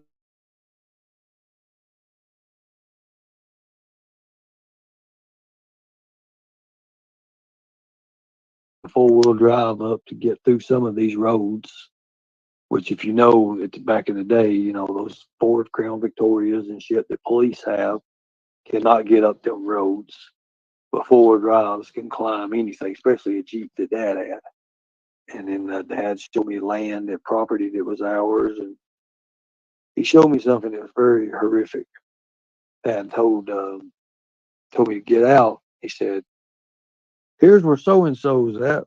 Um, it ain't no high imagination. It's all over it was in the news, you dumbass fucks. Anyways, my dad's into papers and stuff. Thank you, appreciate it. But anyways, Dad would get out and he would say a name. And I said, "What?" He said, "This is where so and so's rest in peace is at." And he showed me about three or four places. And I was like, I'm not letting the Capricorn out, guys. I'm good. I understand what it is now. But he showed me three or four places up in that mountain. And he's like, so and so's here. This is his resting place. You know what was wild about it is Dad always had respect for the dead. He always had respect for the dead. Um, when Dad's mom died, when Dad's mom died,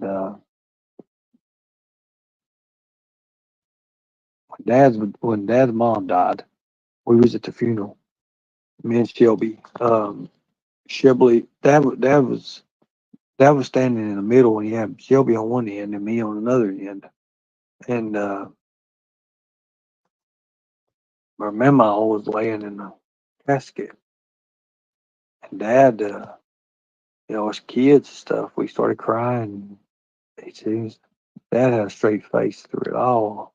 He cried off his own mom. He looked down at us. He looked at us. He said, "Dry it up, boys, now, now, dry it up. I don't want to see another fucking tear." I never forget that. And there's a church and everything. He said, "I don't want to see another tear." He said, "You do not show weakness. You do not show it." That's what Dad said. That was Dad's reason. And we knew if we didn't, Dad would beat the hell out of us when we got home. So that was and it was a time because it was our mama, Jackie was her mama. It was she was laying there dead and on the casket and everything, and we couldn't even express, anything about it. So I told I told this story when I first joined Predator Hunter Nation. That's the last time I ever told it. It bothers me, very emotional, and I talk about it a lot. But with my mom and stuff, my mom understands more of it, and my sisters and stuff. But mom tells stories of stuff that Dad done that it's unbelievable. You know, Dad shot the man off the back of the motorcycle. Didn't get a damn day out of it. The guy said something to Mom, and Dad went outside the restaurant, grabbed his pistol or grabbed his shotgun. Well, at this time it was a solid. I think it was a sawed-off shotgun. And the guy on the bike come rolling by, and boom! Dad blowed him fucking bum off the damn. We hell, I was inside the damn restaurant when it did it. I'll never forget that. Down, nobody said a damn thing. Nobody done anything. Yeah, it was there and everything, but nobody knew Dad had done that, and he done it over Mom because the guy had said something to Mom. It was just some bullshit. Dad had the trigger switch, and Dad was one. He was one with himself, but by God, he could be a monster at times. Dad could, but then again, Dad could be. He talk about God, and there's only one God, and you trust the man upstairs, and if you let him guide you, stuff like that, and give you good teachings and stuff. But then there was this thing you crossed Dad, and it was over. Like, and at that time, my papa, he was mean in a way. But he was getting over his meanness, and he started being a deacon and going to church, and it changed him. And but he always had that streak. Papa always had that streak, and Dad was always that person that would, you know, he'd be the one that they call when they needed something done, I guess. Mom feared Dad, especially after he beat her teeth out. He beat her teeth out with a gun. So no, I'm not. I won't get nightmares, guys. This is me. This is me becoming what I need to become. I have to understand and realize, who my people were, who they, what they're about.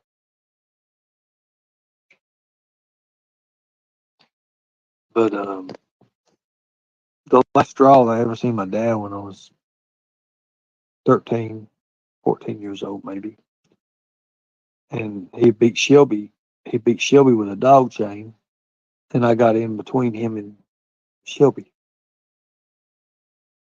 and I made Dad quit. I was getting up in age, and of course I was getting stronger and stuff. I mean, hell, I've been everywhere.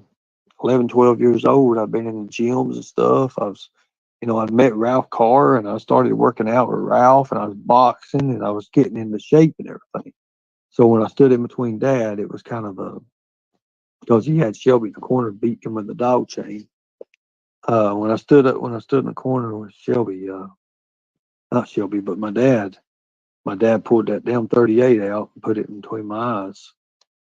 And he said, "You ain't my fucking son, anyways." And I don't know what did it. It was something in my head just said, "Remove the barrel out of your, away from me." And I did. Moved. I literally grabbed the pistol, and I said, "Dad, I am your son."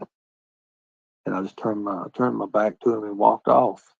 After that, CPS fucking come in again, and they took the kids and they give them back to they give us back to Mama and Papa, and they destroyed Dad's rights and his visitations and all that. At the time, my sister, they had found big welt marks on my sister, and Dad had told what he had done and why he had done it is because Melissa poured Staples. She poured a box of Staples in the milk, and one of Dad's kids had poured milk and had the spoon and getting ready to put it in his mouth, and they seen the staple and they knocked it out of his hand or something. And then Dad went to beating Melissa. Dad had done a lot of bad things to Melissa. And if the family would stand up, Teresa's dead now, but had done horrible things to her as well. I never knew it. Teresa passed away. Good friend of mine, cousin of mine, and but I know how Dad was with her. And it's a bad thing because everybody puts my dad up to be this big hero and shit. My dad wasn't. My dad was a monster he created in his own mind, his own self. He was a monster. We Teresa, nobody talks about how she died. I always wonder. I've asked family members, how did she die? How did she, what happened to her? Nobody say anything. I don't even know what happened to my own cousin. I just know it was, you know, I went and tried to find Teresa. I'm talking about, not Melissa, Teresa. I'd ask people, and I was like, what happened to, what happened to Teresa? You know, what happened? I never got no good straight answers. And I know how Dad, she had filed some stuff on my dad prior to that. It never stuck, of course, but never seen Teresa again. I don't know how she died. Don't know anything about it. Nobody even told anybody anything. It was like months later, I found out she had passed away or she died. And nobody had anything, no recollection. Nobody would tell me anything. I didn't know. Of course, I was over age then, and there was the military and there was things of that. And I'd left, and when I came back, hell had broken loose. My family was really not my family anymore.